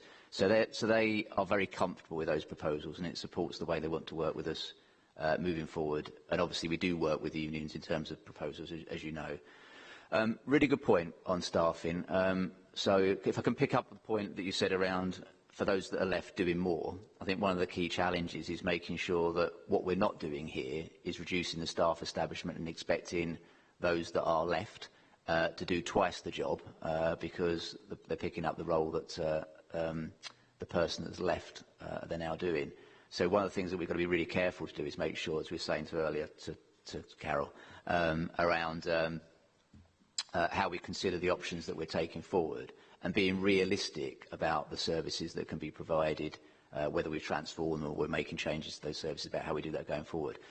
All the things that we do around all of these options, and part of being here this evening is that, and in fact, Richard tomorrow is webcasting to all staff around the options, so we'll put out these papers. They're obviously publicly available anyway, and we'll allow staff to go through and ask questions around them. In the lead up to presenting this evening, staff have been taken through all of these options. Staff understand the impact of these options, and where we've got staff in impact numbers, those have gone through those conversations with those teams, so they understand how we're going to do that. And that's something that we've done for a reasonable long time now. So it's not we put the options here and it's the first time staff see them. In the way that we approach this, and you'll see this through the work that we've done through voluntary severance. So voluntary severance is voluntary. What we're saying to staff is, if it's right for you now, for the circumstances that you're point in your life, things that you might want to do that you've never done before, you might want to choose to leave the organisation. And the way that we do that is we make sure that in the choices that staff are making, we're able to continue to deliver the services that remain, either because there's a transformation opportunity, a restructuring opportunity, or by lowering the standard of that service if it's necessary to do that. But we're very clear on what the options might be in order for a member of staff to leave. There's a whole series of networks that we have that staff are supported by, including wellbeing support, that if, particularly in the current climate, we understand this is a period where We can't guarantee anybody's job moving forward. I mean, that would be wholly inappropriate for us to do because we're having to transform and relook at things all the time. So staff are constantly living in a period of uncertainty. But we promise a couple of things. One is, as soon as we're considering any area of change, we talk to staff about it and engage them in that change so they can have an input into it. We're very open about the impact that that would have on staffing numbers, and we offer choice to staff wherever possible in terms of voluntary severance leaving. And we make that very clear in terms of the final decisions that we make, what those implications on staff will be. And through that, they are supported in terms of access to support, but they've got a number of networks that they belong to, and a number of engagements that I do with staff are just about making sure that the well-being of staff is looked after. So the thing that we must avoid is that we are taking short-term decisions, which we're not, that staff aren't aware of, which we're not, and that staff are left behind expecting to do someone else's job when they have gone, which they're not. I mean, just a few things from me. In terms of the trade union, there was a very long conversations with the 3 trade unions who we have the formal partnership panel with to get to a different level of support now, and that's what's reflected in that trade union saving. But important to note that clearly, if there are specific reorganisations or other work, then the amount of release time that will be required would be upped for those specifics. This is the pre-planned, pre-programmed time, and the reduction of that. So there is that. We absolutely had done a huge amount of work with all 3 trade unions to listen to them and to get a balance in terms of the number of members of staff. You saw on the slide how much staff has reduced to reflect that in what the trade union representation and release time is. So we've done that. The 3 trade unions have got new corporate staff leads, and let me take the opportunity to pay tribute to the 3 very long-serving leads who've all now retired. But we're having that dialogue. We value that dialogue on specific issues, and overall, Richard comes to just about every corporate staff partnership panel to update the unions directly, as well as all the other forums, the weekly and fortnightly meetings with the trade unions, sorts of that. But what's clear in terms of the staff numbers, and just to echo some of the points that Nathan made, is that it's about looking at how you can do things differently, look at processes. Business support, for example, in the council, has just been totally reorganised, processes remodelled and so on. That was one of the things in this year's budget that's been delivered. There's a reduction in the FTE of over 80 as a result in business support this year. Now, that at last count, it was looking like there was going to be less than a handful of compulsory redundancies through no longer using interims, through people choosing that it's the right time to retire, through deciding they want to find other jobs and holding the vacancies because the restructure was known and so on. We've been able to do that, but it's been by changing the processes that, and what business support is expected to do, so that the burden on individual staff members does not become unreasonable, and that they're supported with technology, that they have clear teams, that there's the right training. So, I said it earlier, the commitment is we have to do things differently, and that includes looking at what we expect from staff and how we want them to work.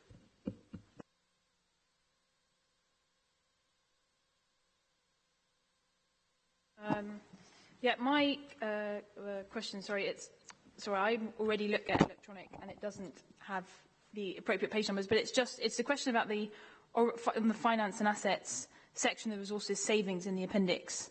It's the second of 2 pages. It's on the One Oracle review and the HR Service Centre, and this may not be the appropriate time to learn all the details. I would just like to know exactly what this, I assume, is a new IT service that we are moving to. So we have moved to, we use Oracle for our finance, HR and payroll system, and it's a shared system with 5 other London boroughs. And we already have a shared application support team, so the team who do the help desk and take calls work from Vauxhall most of the week in Lambeth's offices and involve staff from each of the 6 boroughs, and that's saved us some money this year. We're working now on a wider kind of potential collaboration with Lambeth about what other services that run off those platforms, so not the IT bit, but the paying invoices, paying staff through payroll, some of the more transactional bits of our HR service and our finance service, and even looking wider than that as some of our professional services like audit and fraud and insurance, and looking to see if we can make savings by having a shared team across the 2 boroughs. So at the moment, this is an area we think we can make savings on. That's kind of the potential target around that for 17-18, but we're still working up the business case, which will obviously need political sign-off as well in terms of it being the right thing for Croydon, but we're focusing on those services around that shared system. I only ask because obviously it's a relatively high number of reduction in FTE staff, so it jumps out. And where I work, we've just had an Oracle system in place. It didn't go particularly well, so that was why I was also slightly asking. Teething problems have slightly calmed down a year later, but there we go. Thank you. I would just also add that we are having those at official level, but also I've had several meetings with to use that example, with the leader of Lambeth Council specifically on this issue, to make sure that we're having those conversations as council leaders as well. So I've started and now I'm going to finish this section, I think. No, you've got some questions. Okay, I wanted to talk about public health, and I appreciate, obviously, that it's a central government decision to cut the grant both in year and going forward, which actually seems to me quite short-sighted in terms of public health's role in prevention, which obviously over the long term can actually provide savings, but we are where we are. Is there any scope, and I know it's a very difficult budget, to be looking at, to provide any extra funding where we think that we might be able to create savings, further down the line by investing in public health initiatives now or in the next year or 2?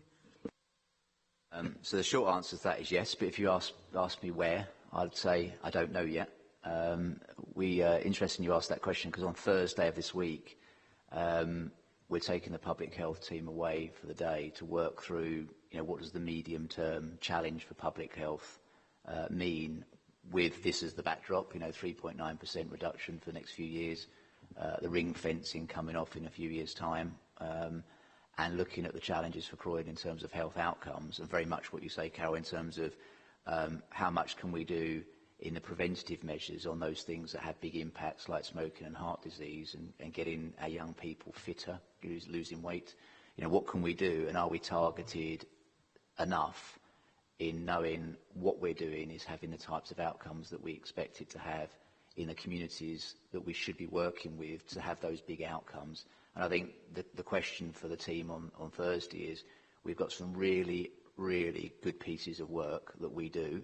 So we're very good on smoking cessation, but it costs a lot of money for us to do that in the way that we're currently doing it.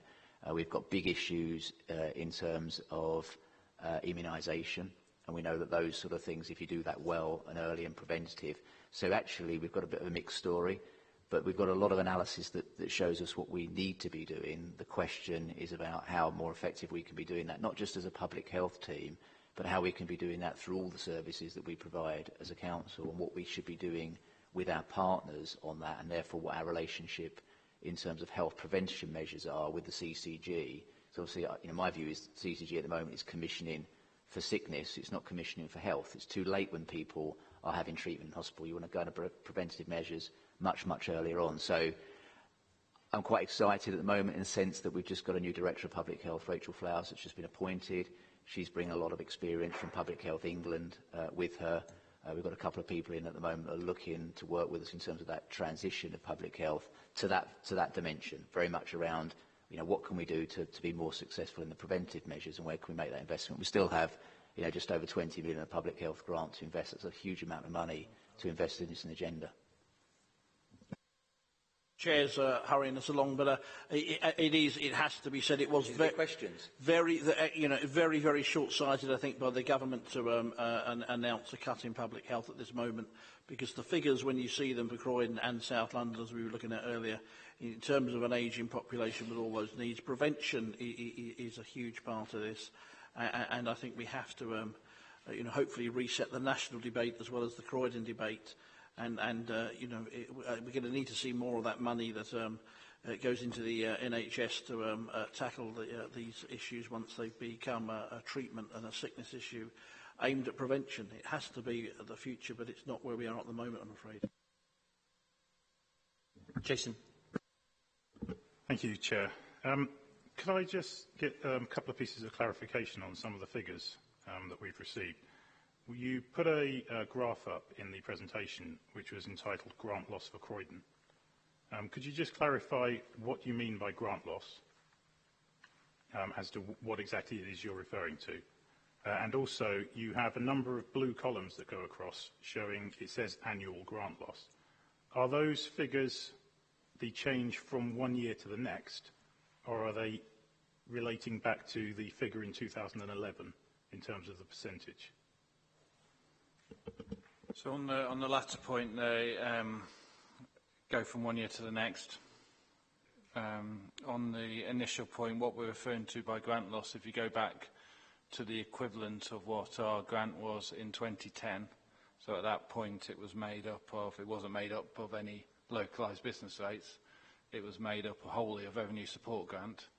So we're comparing a like for like on that basis. Now it's called spending, something initials like SUFA, I think, are the initials, standard funding assessment or something. But within it, it would have revenue support grant, it would also have the top-up we get to our business rates, and it would also have our business rates income. So it's trying to compare as much as possible on a like-for-like basis. So it won't take account of public health grant, or it won't take account of council tax. Okay. Going back to the first point, sorry, the second point then. If the blue bars are in-year figures, the cumulative grant loss is incorrect, because each year the blue bar has simply been added. You can't just add the percentage on. If you do a 50% cut one year and the next year you cut that by 50%, it's not a 100% cut. It's only 75%. I take your point, but adding numbers together shows the impact year on year of how big those cuts are. Yeah, I guess what I'm getting to is that if someone looks at this graph, they're going to think the grant loss is 73%, which it's not. That's an overstatement of the actual percentage loss.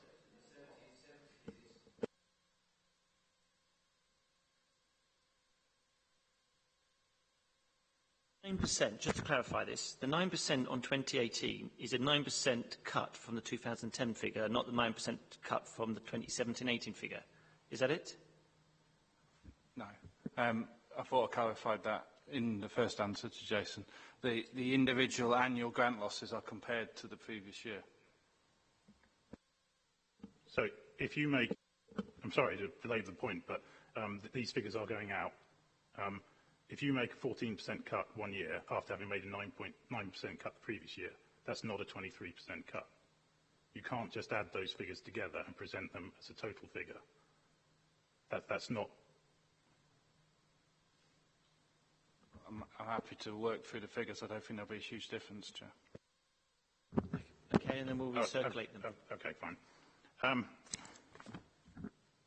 When you're presenting these figures, and I'm sure Councillor Newman will agree with this, in terms of openness and transparency, which I know you like to make a lot of, the only figures that we put on here are the ones that relate to the grant loss.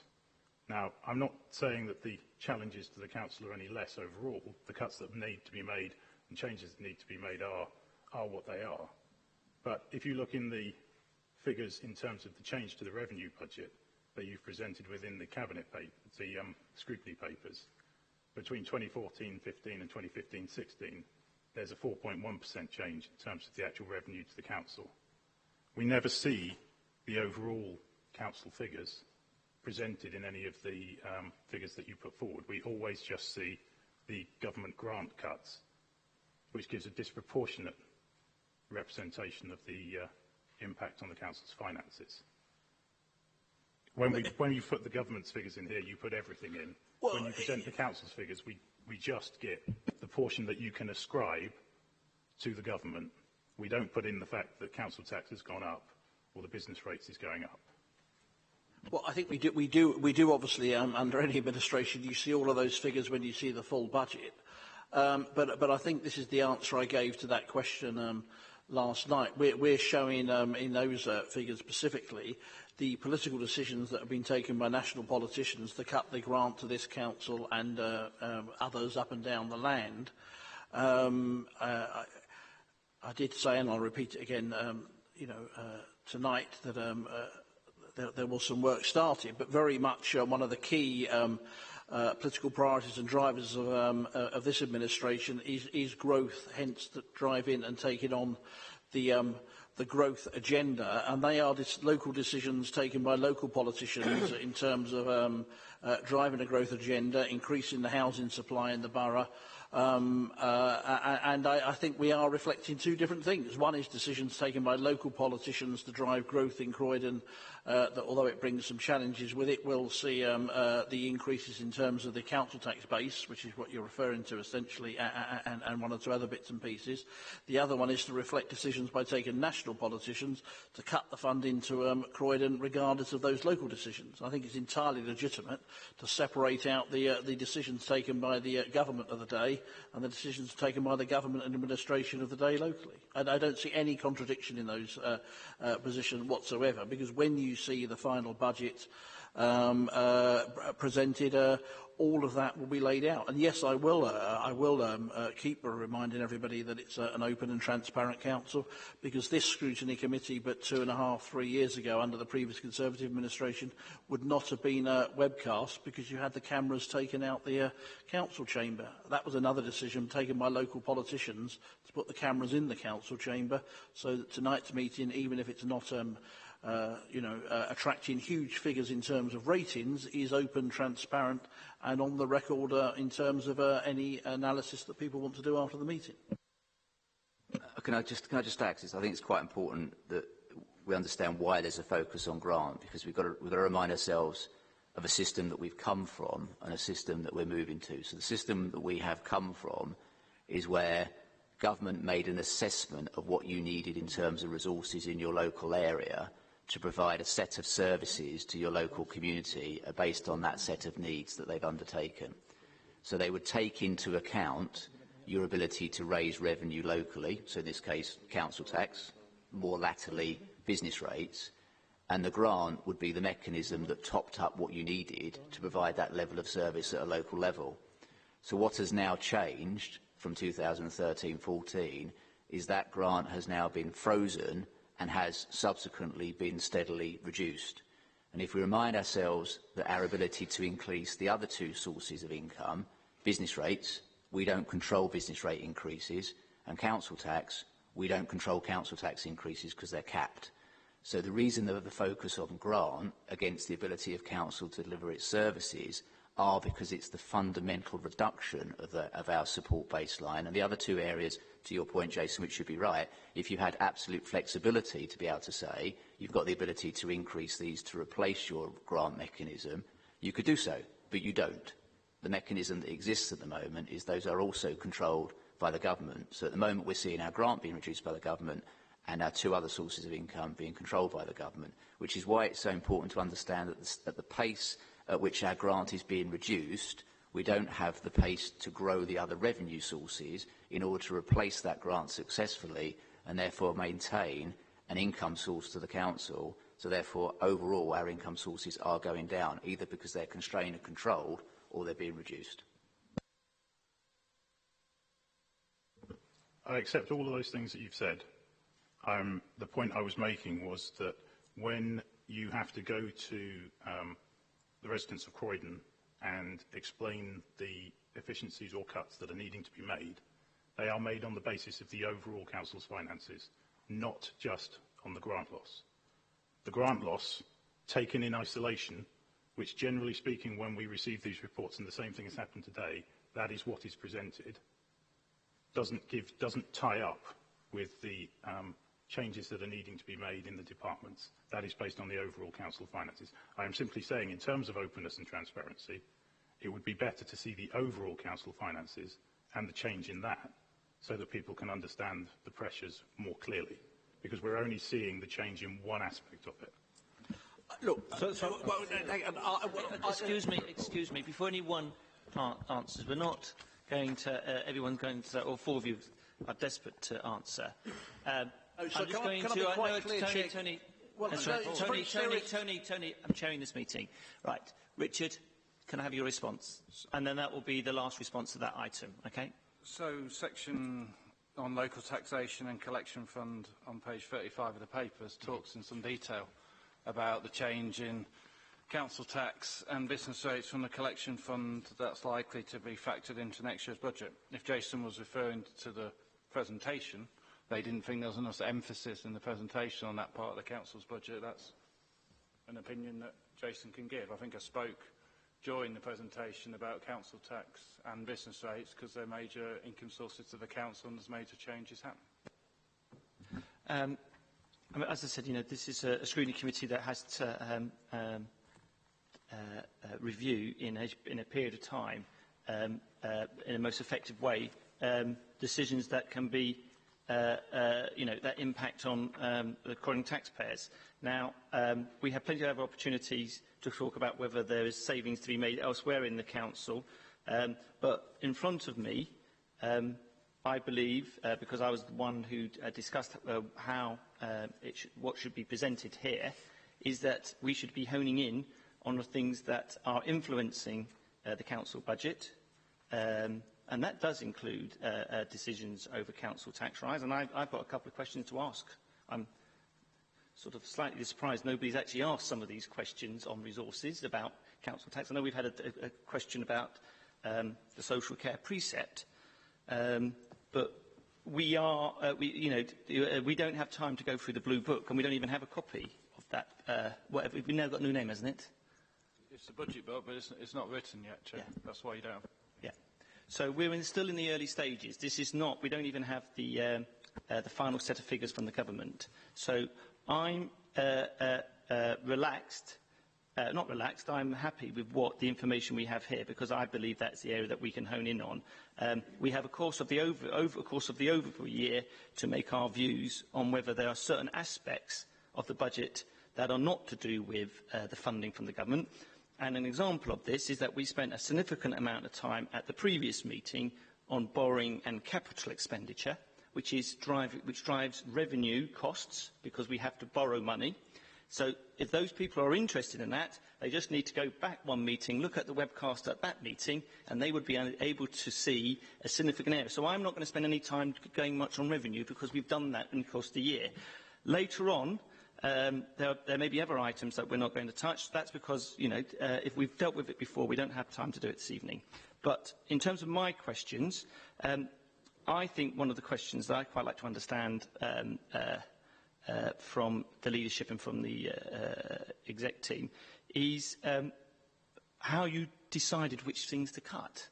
In this paper here, this is a sort of, I would almost call it a technocrat's paper. This is the amount of money, we've got to hit that target, and we've added up. What I'm not getting from here, and we heard a little bit in the original presentation, is what are the values and principles that allowed you to decide that this thing is okay to be cut? And then the follow-on question for that is, what areas did you have a look at that you decided that, for whatever reason, that you decided, we weren't going to go near there, or we weren't going to cut that. So I'm just really going to try and understand about the values and principles that you used to make these decisions, so that when we ask questions later on in some other ones, we can understand the choices that were being made. So on the values that inform those decisions, I think for the administration, one of the key drivers is we were elected on a manifesto. And very much want to reflect protecting those frontline services that were in that manifesto as much as humanly possible against this tough financial backdrop we're discussing tonight. But it wasn't as well, I think, over the longer period, it's not just been about taking that approach that it's to cut or not to cut. So without going back over some of the previous discussions, the gateway services, the 50 focus on the 50 most troubled families, the digital agenda. This is about providing services differently. The over 65s partnership in terms of the NHS. But yes, but you get to a point when you then have to take a series of other decisions. So if I take another huge budget pressure of the council. The SEN area and SEN transport, that was a decision taken outside this budget process directly in terms of bringing a part of that back in-house to model that to see if that will offer savings in the long term compared to where that was. And I think there's some early evidence that will be the case and will inform other decisions we take. And then you do come to some hard choices around, as I referred to earlier, the garden waste collection, for example. A significant sum of money there, 1.6 million.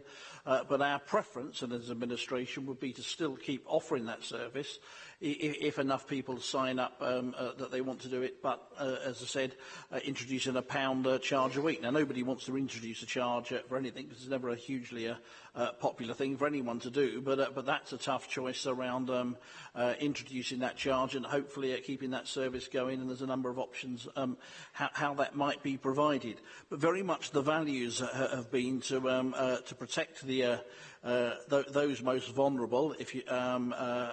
And to provide for those the values that also were in the heart of the administration manifesto was as much as possible to ensure the growth agenda benefited the local residents of Croydon. So whether that's the introduction, it's not all about, it's maybe not the meeting to say this, but it's not all about money. Sometimes it's about political will. So bringing in a landlord licensing scheme to protect the most vulnerable in increasingly expensive private rented housing, ensuring that those who work for this council and those who now work for this council are contracted out by the private sector pay the London living wage. They're the values that inform the council. In other policy areas, despite the budget pressures making this council we had 300 people in the Fairfield halls the other day discussing and talking about child sexual exploitation, the White Ribbon campaign in terms of putting this council at the forefront of the anti-domestic violence agenda, again in the news in the last 24 hours. So there's a set of values where some of them are, yes, they're about tough choices vis-à-vis garden waste and do you provide a service or not for 1.6 million. Some of the values where you can actually use the softer power of the council, if you like, in partnership with the NHS and others, perhaps, to deliver services differently. And it's that values base that has driven the budget and continues to drive it. And I will stop there, Chair, but I could get into affordable housing and other things as well. This issue about long-term contracts, and obviously some of these contracts were, there's some savings that have been made within the paper in terms of inflation and some other issues. But we've signed up quite a number of long-term contracts, some many years ago at a time when the council was significantly larger than it is today. And the one I'm thinking, the most recent one, is actually the IT contract and things.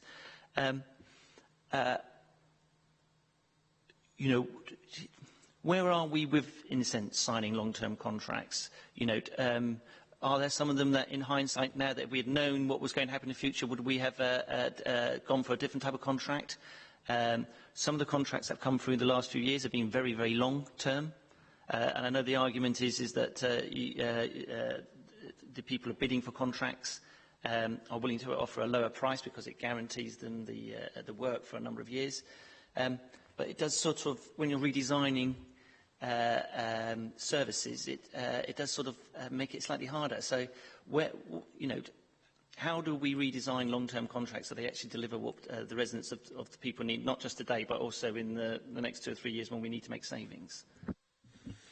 Well, one of the reasons that we are totally transforming how contract management is done in this council is for that exact reason, that we have to manage those contracts very differently, both in terms of kind of operational but also using every lever there is in the contract and in the relationship that we have with key suppliers and partners to look at renegotiating the contract. So, you know, a good example, for example, because you mentioned it, is Capita, where at the moment, so as to meet the changing needs of the council, but also recognising that technological evolution hasn't necessarily been what was anticipated when the contract was let, that we're going through a whole piece of renegotiating that contract, redefining the parts of it so that in the refresh and the step forward that the council's about to take in terms of technology, that it actually meets the need of the council and recognises the reality. But in lots of other contracts, it's about looking at the contractual levers, and yes, where it's appropriate and where it's necessary, if we can't do that by dialogue, looking at what the options are to maybe terminate part or all of contracts, because you know, there are all sorts of clauses. It's never easy. But so, and I think one of the things we're also doing, one of the things that I've been doing since June last year, is always questioning and challenging length of contract and what the options would be for example, no-fault breaks, as well as the kind of periodic formal break points or extension points, and challenging length of contract and that flexibility. There is a balance there, obviously, as we discussed, I think, at the last scrutiny meeting, in terms of, you know, if it's too flexible in the sense for the council, you pay that on the price. And so there's an element of what risk the council is prepared to take. But that's why we're overhauling the commissioning principles. We're having a central team for the Tier 1 contracts in terms of contract management, and making step change there so that we can take control of those things. It's why that, for example, with Veolia recently... I think we've got the point we've got on the answer to that one. The question I wanted to know was, in addition, was about those ones that are not fit for purpose. Would we say we've got many long-term contracts at the moment that are fit for purpose, that we have... that we think are not there yet? Perhaps Chair, you can be more specific, because you're suggesting, essentially we've got contracts that are not fit for purpose. Well, Veolia, Capita, are all these contracts that were signed significant periods ago really delivering? Do they have the flexibility, even with reviews, to allow us? Would we be letting them in a similar style or contract today? Well, hindsight would be a wonderful thing. And if we had the benefit of hindsight, would probably change many things that we have done. So the answer to that is yes, it does, and yes, we do. And yes, we do manage the changes, and we've managed many changes with Veolia, and we are managing many changes with Capita. Back when we took those decisions, did we take those decisions in the best of knowledge and in good faith? Yes, of course we did. Otherwise, that would have been remiss of us as a council to have taken those decisions. Wouldn't it, for members, to have taken those decisions? Well, as I said, I can understand with Veolia, but to be honest, I've never really understood how we relet after our Capgemini experience for 10 years, how we ended up ending up with another long-term contract that isn't as flexible, and that the future in software doesn't change as quickly as it has in all the previous years. But we are where we are on that one. The other issue, let me see, I'm just running through values and principles. What did digital, long-term contract, capital borrowing we just mentioned. Is there anything else we want to do on resources in terms of, no one wants to ask a particular question on council tax rises, where we're expecting, I know we've asked, are we? Okay, all right then. Okay, so we're going to now go on to the People's Department. So who wants to go? Any questions particularly on that budget area? Start. I have a number, but I will just stick with one for now. The page 46, voluntary sector funding, there's a reduction of 200,000. Is that cut to the infrastructure groups such as CVA, the BME Forum and the Asian Resource Centre, or is this sort of cuts to grants? If it's grants, what types of projects are going to be losing their funding? This is resources, but I think we'll let you off, and it's not people. So we'll answer the question. It's all right. We'll answer the. It was. I was hard. It's the same question regardless. So Previous one, effectively. yeah. Okay, go on.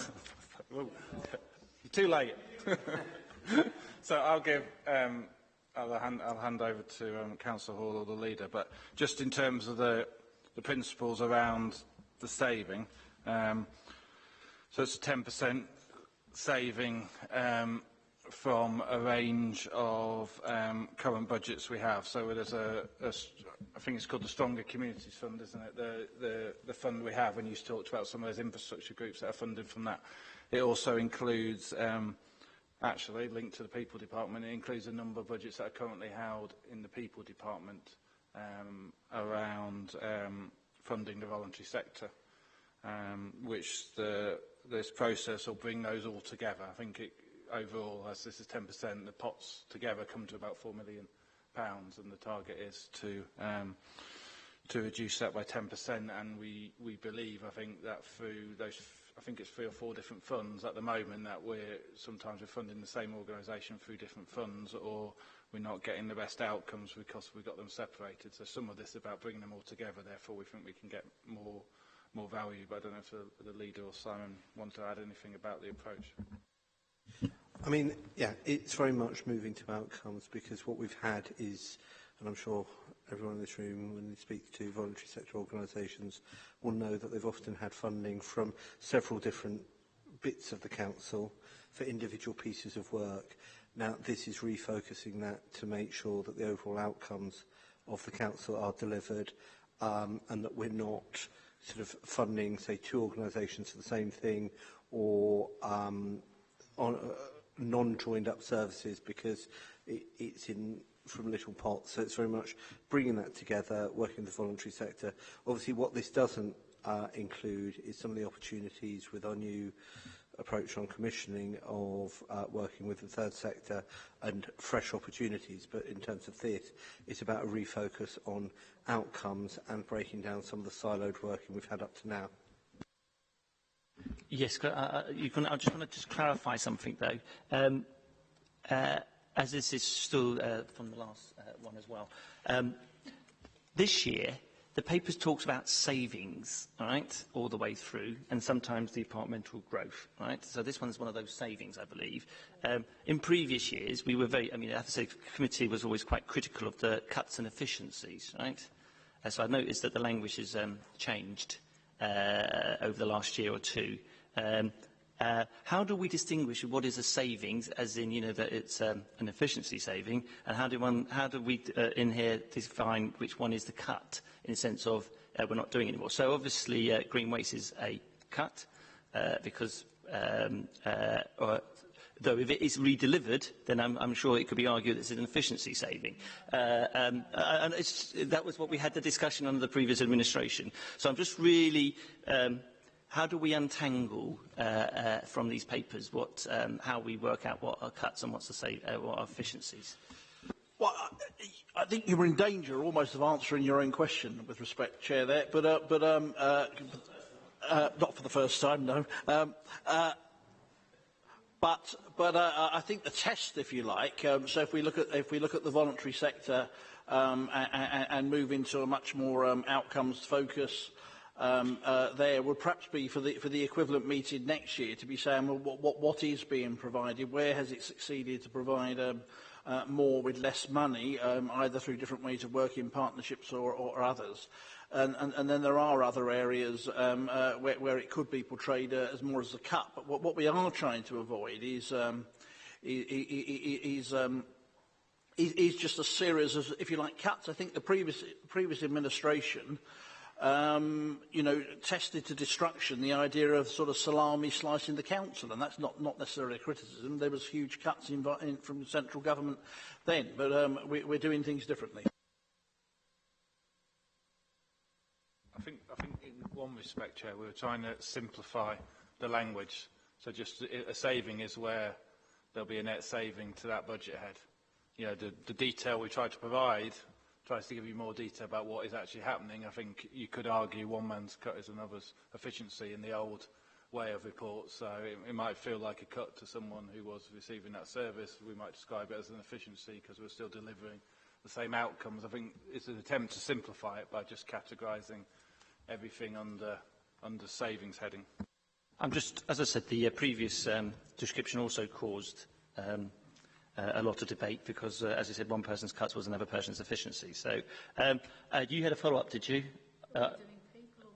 We are doing people, right?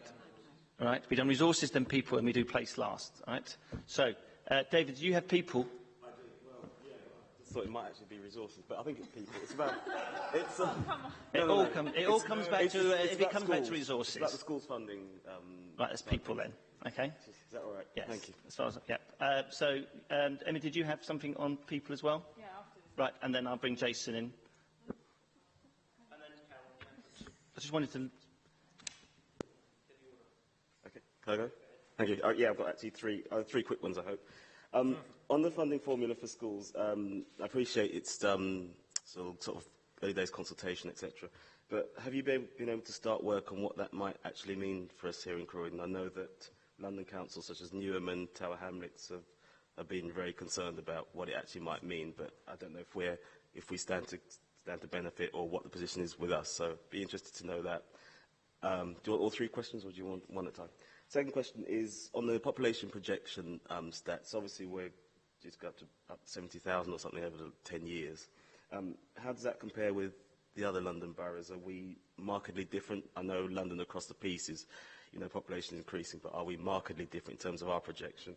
And third question is on the Think Family, the top 50, which I like, I think a very encouraging sort of way of going about things. I just want to check, are we building in a review of that service to the users as well as to our own staff so that we can see how it's working for them? Thank you, Chair. Just a quick one on the schools one, because it's another fascinating one around this government agenda. So the projected cut to Croydon, I think at 5%, I think I've got that figure right, is smaller than many other London boroughs, but that is only for the reason that Croydon is so disproportionately unfairly funded at this stage. So coming back to Sean's pies discussion earlier, this is the government saying, well, you're still going to get a smaller slice of the pie and some others are going to get a smaller slice again of an even smaller pie. So I think London Council's position quite rightly would be to make the case for proper funding for education and schools across London. And then as Croydon and other boroughs, we would make a case for seeing how you divide that up more fairly. But it's a bizarre definition of dividing something up more fairly to say we're going to cut the overall budget and you'll just suffer a little bit less than some others. So I think there's a case to be made. And of course, as we know, in Croydon, as in many other boroughs in London, young people don't all go to schools in the borough they live in. There's a lot of cross-borough journeys as well. So it's not the approach one would want to see. And at the end of the day, I'm afraid it is another cut to education in London. If I do the second and third, and then officers can come in. In terms of the population, we're probably the fastest growing borough in London. To give you an idea, that over the next few years, it's forecast kind of 15%, 15-20% growth in Croydon's population.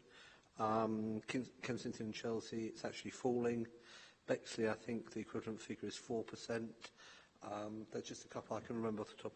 So, we are London's basically fastest growing borough in terms of population, with all the pressures that has on services, without rehearsing all the other points. In terms of the work on the families, absolutely nothing will be done, for example, on the specific cases without full engagement of the individuals, advocates and families. That's the whole point of it. What's been done is to do a review and reassessment as to whether we're getting it right now, whether, for example, we're us versus health are paying for the right parts, whether there are different solutions for those families. And what we're looking at now, building on that work, is what implications that has for the evolution and expansion of the Gateway service and things like the Family Resilience Service to ensure that there's that real embedded engagement with families to very much include them in the process.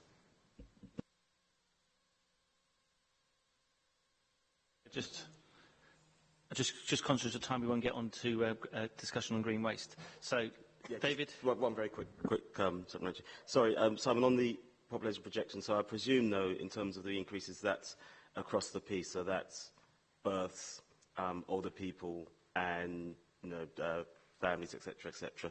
But presumably that all those are markedly increasing. Yes. Yeah, we don't need but to go probably any more. particularly younger people. The only point is in terms of children, for example, on education. But Barnet's is slightly growing faster than us because they're taking over. They may become London's largest borough soon. So I know. Yes, but they're still growing faster. Anyway, so there's no harm being the second fastest growing after Tower Hamlets. So I've got Emily. So you answer all your questions in one go. This is just for everyone from now on, and then and only one person answer each question because we're trying to rattle through them now. My question is about agency fees that we're having to spend. So if you look at this is page 8 of the report. Sorry, I don't have a page pack number. But if you look after children and adult care placements, this is major variances of the current budget year and the overspending. Both of them talk about use of agency staff to fill vacancies and staffing vacancies being filled by agency workers. So my questions are: one, given this is already becoming a problem in this immediate year, leading to this major variance overspend, what's the strategy on both? And how does that link into, when you look at the appendix, the various savings, how is this continued pressure being factored into the appendix and those savings that have already been outlined? Brief answer. Officers may well only one answer. So clearly we want to reduce the and there is some progress, but not enough in terms of agency staff. It also has an impact in terms of services. If you take a specific example around social workers, that there is an issue there around you can frankly earn more money working in some other places in London than you can here in terms of that traditional in or out of London thing. I think that there is an issue where we're going to have to and work is underway very much around on looking at how we have a better long-term retention of I'm going to keep social workers staff there, but both in terms of the financial costs over the longer term being less, and I actually think you'll get a better output as well. But it is a challenge. The council has a dependency, I think, in places on agency staff that we would want to see less. There are times, certainly when you're having a transformation of services, where it's appropriate to use agency staff because it may be around IT or whatever. It's a short-term project. But certainly for on something like social workers, I think we want to accelerate the progress to having less dependency on agency staff.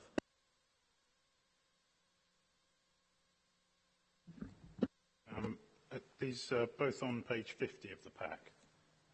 In Children in Need service, there's a reference to a review of residential placements for children with special needs. I was wondering if you were able to give any detail on the practical implications of that review. And also, in terms of pressures, listed in the budget here is increased demand in SEN transport of £1 million, which was also in the presentation. But it does say here to be reduced once ELT agree on Wednesday. Are we likely to see a reduction in that million?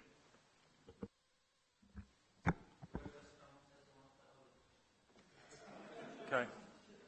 So I always welcome Jason's attention to detail. So it was reviewed and came down to £1 million, but the comment was unfortunately left in.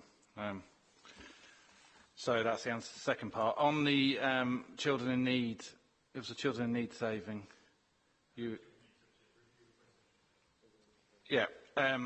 So the whole programme, about 164k, isn't it? So I think it's the approach is about a more thorough review of the current placements in the system, where we think there's opportunity to make savings around that area. So I don't think there's it will be about just that regular thorough review rather than a complete change in approach in all the council's policy around this. If it's the director, head of service, think there's an opportunity to reduce costs in this area by doing a more focused review of it. Some of it, without bringing Simon in, I'm pretty sure some of it links to the family's work that's actually ongoing, because some of those cases obviously cover learning disabilities and special education needs. What that sounds like you're saying is that there would be less residential placements being used. Is it that as opposed to savings in how they're delivered? So the review would be actually less residential placements would actually happen? Yes. Yeah. Thank you.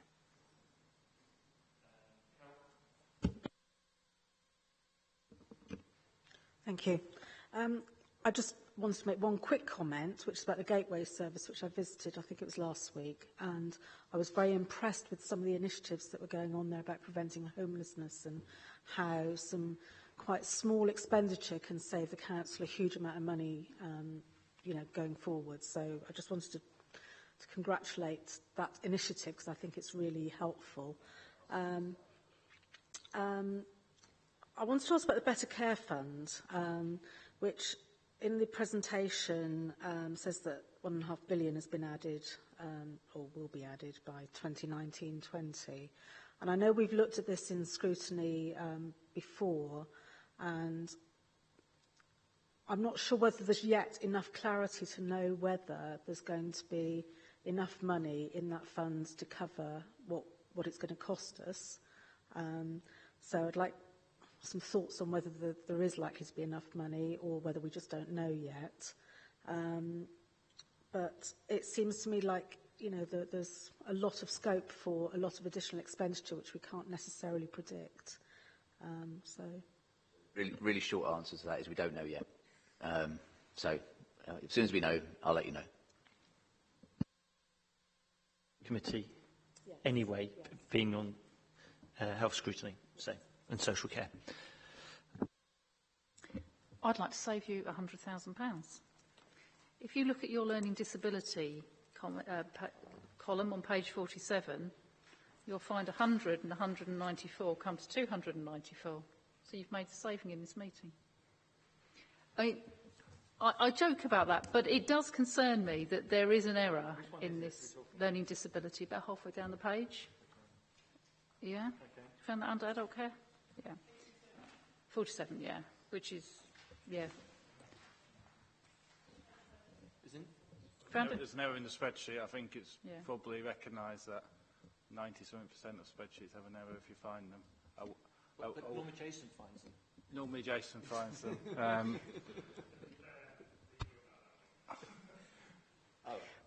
I don't think it helps the 16-17 budget.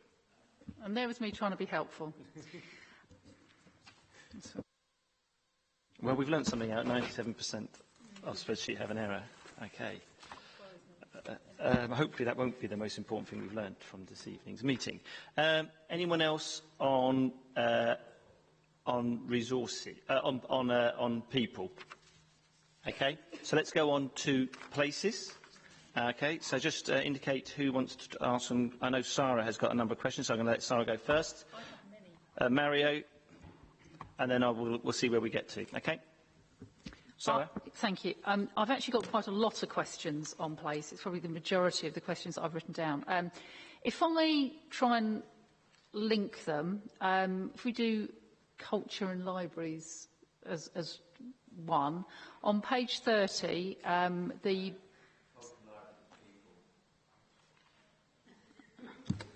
Well, let's go back to people. Sorry, I've got these obviously in the wrong order on my page, but we'll go back to people. That would be the... But, do you want to check we've got any other people ones on there? Yeah, let's just... But just ask a question. Just okay. They're just on the wrong part of my list, that's all. On culture and libraries, the culture budget has remained the same with no decrease in budget.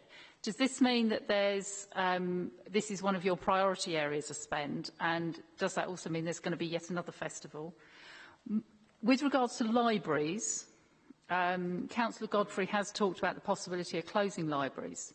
The budget was 5.5 million this year, it's reducing to 4.6, and next year reducing to 4.3. Can you just sort of give us an idea of what's been cut so far and what's likely to be cut in the future, as it's not actually referred to in the budget options paper, which is also slightly concerning because it makes me wonder what else is being hidden. The other question on libraries is that we've noted that Lambeth are now increasing the funding, or putting funding in to Upper Norwood Library. Does that mean that Croydon will now fund to match Lambeth, as you said you would? And again, I appreciate that's probably not shown in these papers, but I'd like to know that. Now, they're the ones on culture and libraries. Do you want me to carry on with? Yeah, do you want to do those and then? Okay. Just take the more factual one around the library's budget. So there are no proposals. So I think in the bit you were referring to, Councillor Bashford, on page 30 of the pack, that's more than just. So this split of the budget to try and bring the budget to life, I suppose, around some of the categories of spend, isn't quite the normal way we capture the budget. So I think we were just trying to show some of the shifts in expenditure from year to year. There's more than just libraries in that 5.5. So the library's budget, as in running our libraries, there's no changes for 16-17 proposed. So every saving, you talked about things not being in the pack, every saving proposed at the moment for the 16-17 budget is in the appendix. And there's no savings proposed around libraries. There is a target for libraries for the following year, for 17-18 in the proposals. I think it's the last one on the People Department page that has a number of options, and one of those is around partnership community model around libraries, which is probably what Councillor Godfrey's talked about as well, around the priorities for that service. So then, just to confirm, there's no budgeted savings for libraries in 2016-17.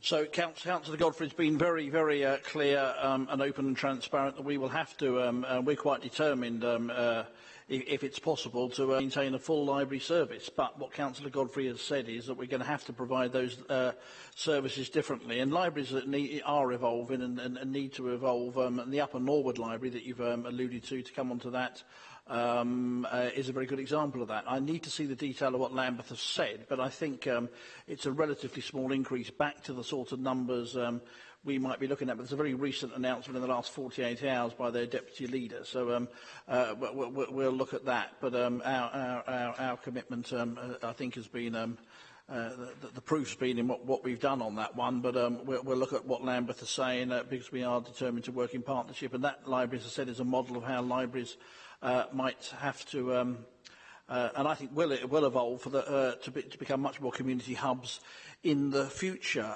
To the other question that you raised around culture, I mean, we have to show these papers in this format, and we do. But as you've heard, I think me say on a number of previous occasions, this administration doesn't see arts and culture as a sort of a nice thing to have if you've got a bit of money, perhaps like the previous administration did, and then said it hadn't got the money, so therefore, cut a lot of it. We actually see with where Croydon is now in terms of the changing reputation of Croydon, in terms of that growth agenda we were talking about earlier, that culture is at the very heart of, in the widest sense of that word, of the regeneration of Croydon, and actually having a vibrant weekend, evening and nighttime economy it's the right thing to do in terms of the residents of the borough, and it's what many companies that are talking to us about investing in Croydon.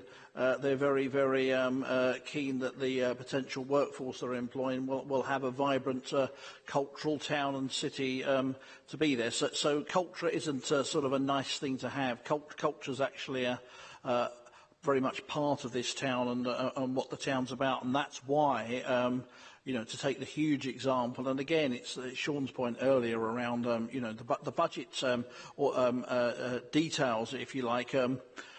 can't tell the full story, because, you know, the discussion, without opening up that debate again tonight, around a £30 million investment into a brand new or significantly regenerated Fairfield Halls with a brand new college for the town, that's a huge cultural statement to make, and that is about how you do things differently. So very much to answer your question directly, yes, culture is a priority.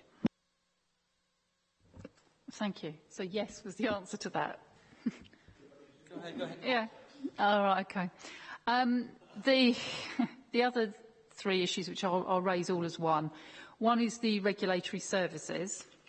There's a reduction from 4.9 million last year to 2.9 million. What services are being cut and which staff are included in that cut? That's one question. I'll make them short. Page 43. There's a planning reduction of 8 staff. Which part of planning is this from and which services will be affected? Also, the last one is the page 43, the Eyes and Ears project. You've got phase 1 of 245,000 and phase 2 of 490,000. And there's a reduction of 14 staff. Again, what services are going, what's not going to be provided. So it's regulatory services, planning, Eyes and Ears, you know, because there's quite a significant number of reductions in staff and obviously service. I'll do my best to answer those. So they're linked, I suppose. So the regulatory services element in the body of the report covers, I think, mainly the top 3 items in the appendix on page 43. So the 2 phases of the Eyes and Ears project, which was one of the Croydon Challenge projects. So phase 1 of that is already done. That happened, that's just half year of the saving that went in last year. And that's mainly around some savings around parking services and management within parking services, but also some other management across the team. So the whole Eyes and Ears project comes under the Director of Safety and the OP, and was about bringing all the council's enforcement arms together in one place, from kind of housing standards to community safety to enforcement, because we felt there was duplication in different people in different parts of the council doing with overlapping jobs. So phase 2 certainly relies on some of the technology linked to allowing people to be more productive by not having to come back into the office all the time to upload things, etc. So some of those posts are, I suppose you would class some of those posts as frontline, as in at the moment they'd be doing frontline roles, but we believe that the savings can be made through better use of technology that allows us to continue to provide a similar level of service with less people. There's also an element in phase 2 of Eyes and Ears which is looking at our income streams around that area as well, and recovery of costs from businesses for licences, so things are like tables and chairs licences, skips licences, the recovery of those type of things.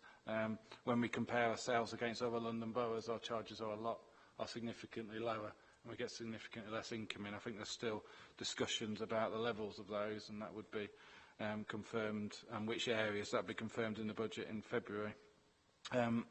The planning division, so that's about the whole. So I think there's posts within our kind of spatial planning and kind of plan-making team. We've done a lot of that work over the last 4 or 5 years, and I think the executive director feel we can reduce the size of some of those teams now. We've done some of those big pieces of work. So I think the 4 or 5 of those posts sit in spatial planning. I think there's also some around the planning division and building control division that are more linked to the implementation of technology, again, around things like scanning, and mobile technology there, where they think they can make savings by slightly reducing the size of the team.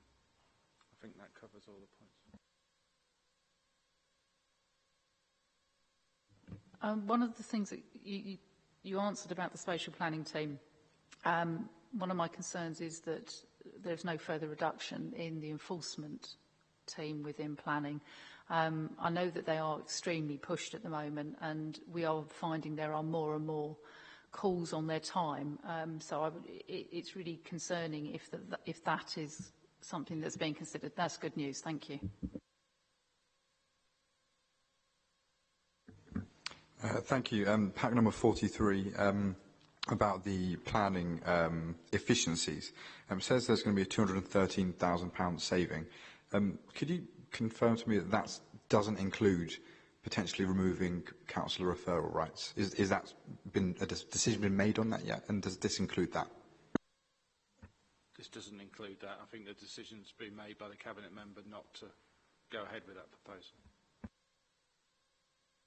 I can confirm it was I think it was pretty much confirmed at a previous meeting.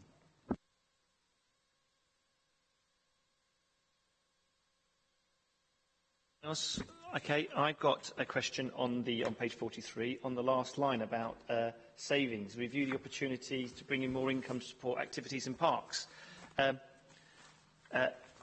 council should maximise its income, but can we avoid a scenario which has happened for the last few years, it's not so recently, whereby something like the Addiscombe community groups want to put on a festival and they get charged a sort of shed load of money to try and get a key for the toilet and trying to get the electrics on for their part, and then effectively almost makes the festivals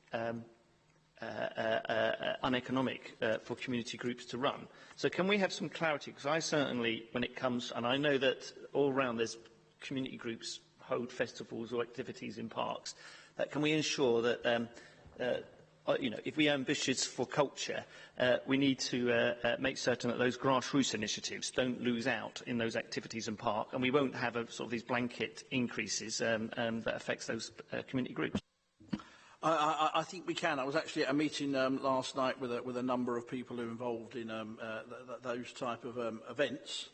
And it is, I think, one of those areas where the sort of language about red tape is incredibly appropriate. Because when you look into the detail about the council, actually, you know, is very good in terms of kind, in terms of what it gives to support many community events, in terms of you know, waste services or whatever that aren't charged and things like that. And then there is a sort of lot of bureaucracy around at the other end of it about collecting the key for the toilet, as you say. And I do think what we can do, you know, we have tremendous events, whether it's Purley, Thornton Heath, South Norwood, Crystal Palace, all sorts of things going on, New Addington, and how we can, you know, many of those events, although they have differences, they have some of the same issues in terms of what it needs to set them up and run them. And we have been doing a small piece of work looking at how we can have a more efficient operation where the council can actually support the community in a way that won't lead to the example you quoted, Chair, which was Addiscombe. Anyone else has got any questions? Because, you know, we have got the Green Garden waste there, so I have a question on that. No one else is.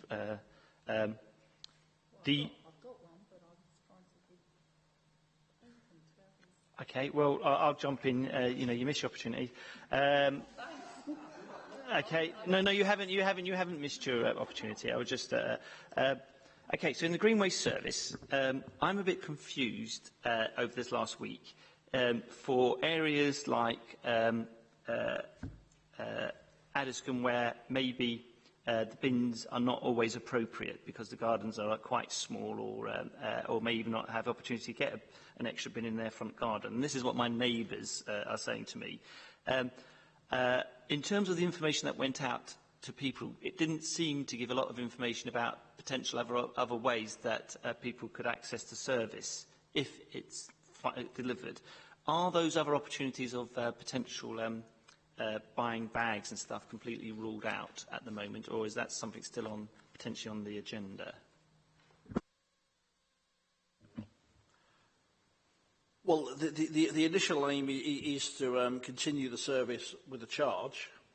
So that's plan A. There is the option of the whether it will be incorporated despite how that does or doesn't pan out, of the one-off. I think the cabinet members referred to bulky waste green service, which is a different way of doing it. And of course there is the option of people taking it down there. To the council's recycling site. So for people with a modest-sized garden or bigger, I'm a huge personal advocate, as people know, of composting as much as you could possibly can do, because I think that's the greenest solution to the entire thing. And certainly is, except that, when you're doing your once or twice a year cut of bushes and trees, you can't just, the day-to-day cuttings. But the other issue, why is there a January deadline? It seems to me that, why are we saying to the public, we've got to get your decision in by January, when the Green Waste Service tradition doesn't, the fact that it starts a little bit later, why can't, it does seem to be that to remind people to vote over the Christmas period may not be the top of their list of things to remember to do. I mean, the short answer is because we need to be clear with the contractor whether we are running the service or not, and what form it takes, and if it is if we get enough signatures, getting all the bins in place, and so on and so forth. So it's simply the practicalities of the lead time to know whether we're running the service come the normal start date in the spring or not. And my final question on that is, how is the expression of interests going at the moment? As of this morning, we had 6,100 people signed up to the service. Okay. Anyone else got any questions on the place? Okay. It's not specifically linked to the budget, but it is incredibly important and will be linked to the budget dependent on what happens. And that is, this opting in was only available online. The first time anyone heard that you could actually do this by phone was at the council meeting when actually a member of the public announced it rather than the cabinet member. I have had a number of elderly residents contact me from Selsdon over the last couple of days, really upset because they desperately want this service, have tried to phone and have been told, no, you can't register by phone. I think we really have to do something to up the numbers that you're talking 6,000, because people have given up. They just really don't know what to do. And can I also say that the letter is incredibly unclear. It talks about buying a bin and buying a size of bin. It doesn't state that there is an annual charge. I'm not even clear whether the price of the bin is the annual charge or whether you buy the bin and there is an additional annual charge.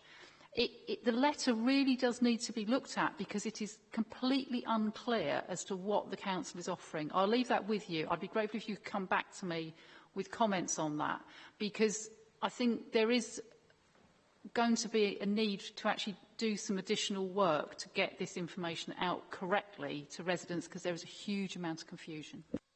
I think that, we take what you say, Sarah, on board and have a look at it.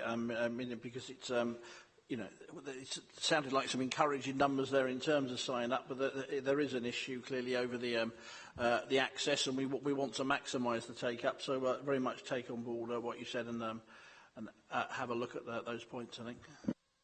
I'll just add, because it would be remiss of me if I didn't, that Sarah and other members have raised their concern about people not being able to access online, and we've responded to those issues, and we've phoned back residents that have been raised those issues to us.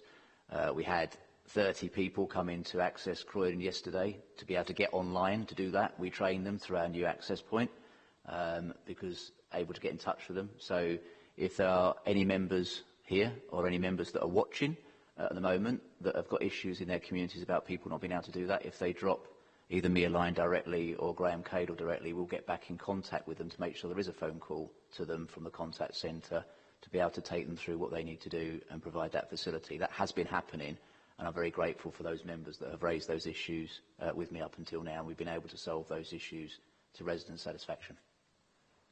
And if I just want to ask this question: if we are getting a rate of take-up that gives us a projection that we will get to that figure, are we basically saying unless we hit that figure on the day, or is it that the figure has to be, people are signing up at a rate that we know we're going to hit the target? I think, as has already been said by Simon, I think we need confidence that in order to set the service up effectively to deliver it, we've got enough time to be able to do that. But of course, this is about setting the budget as well.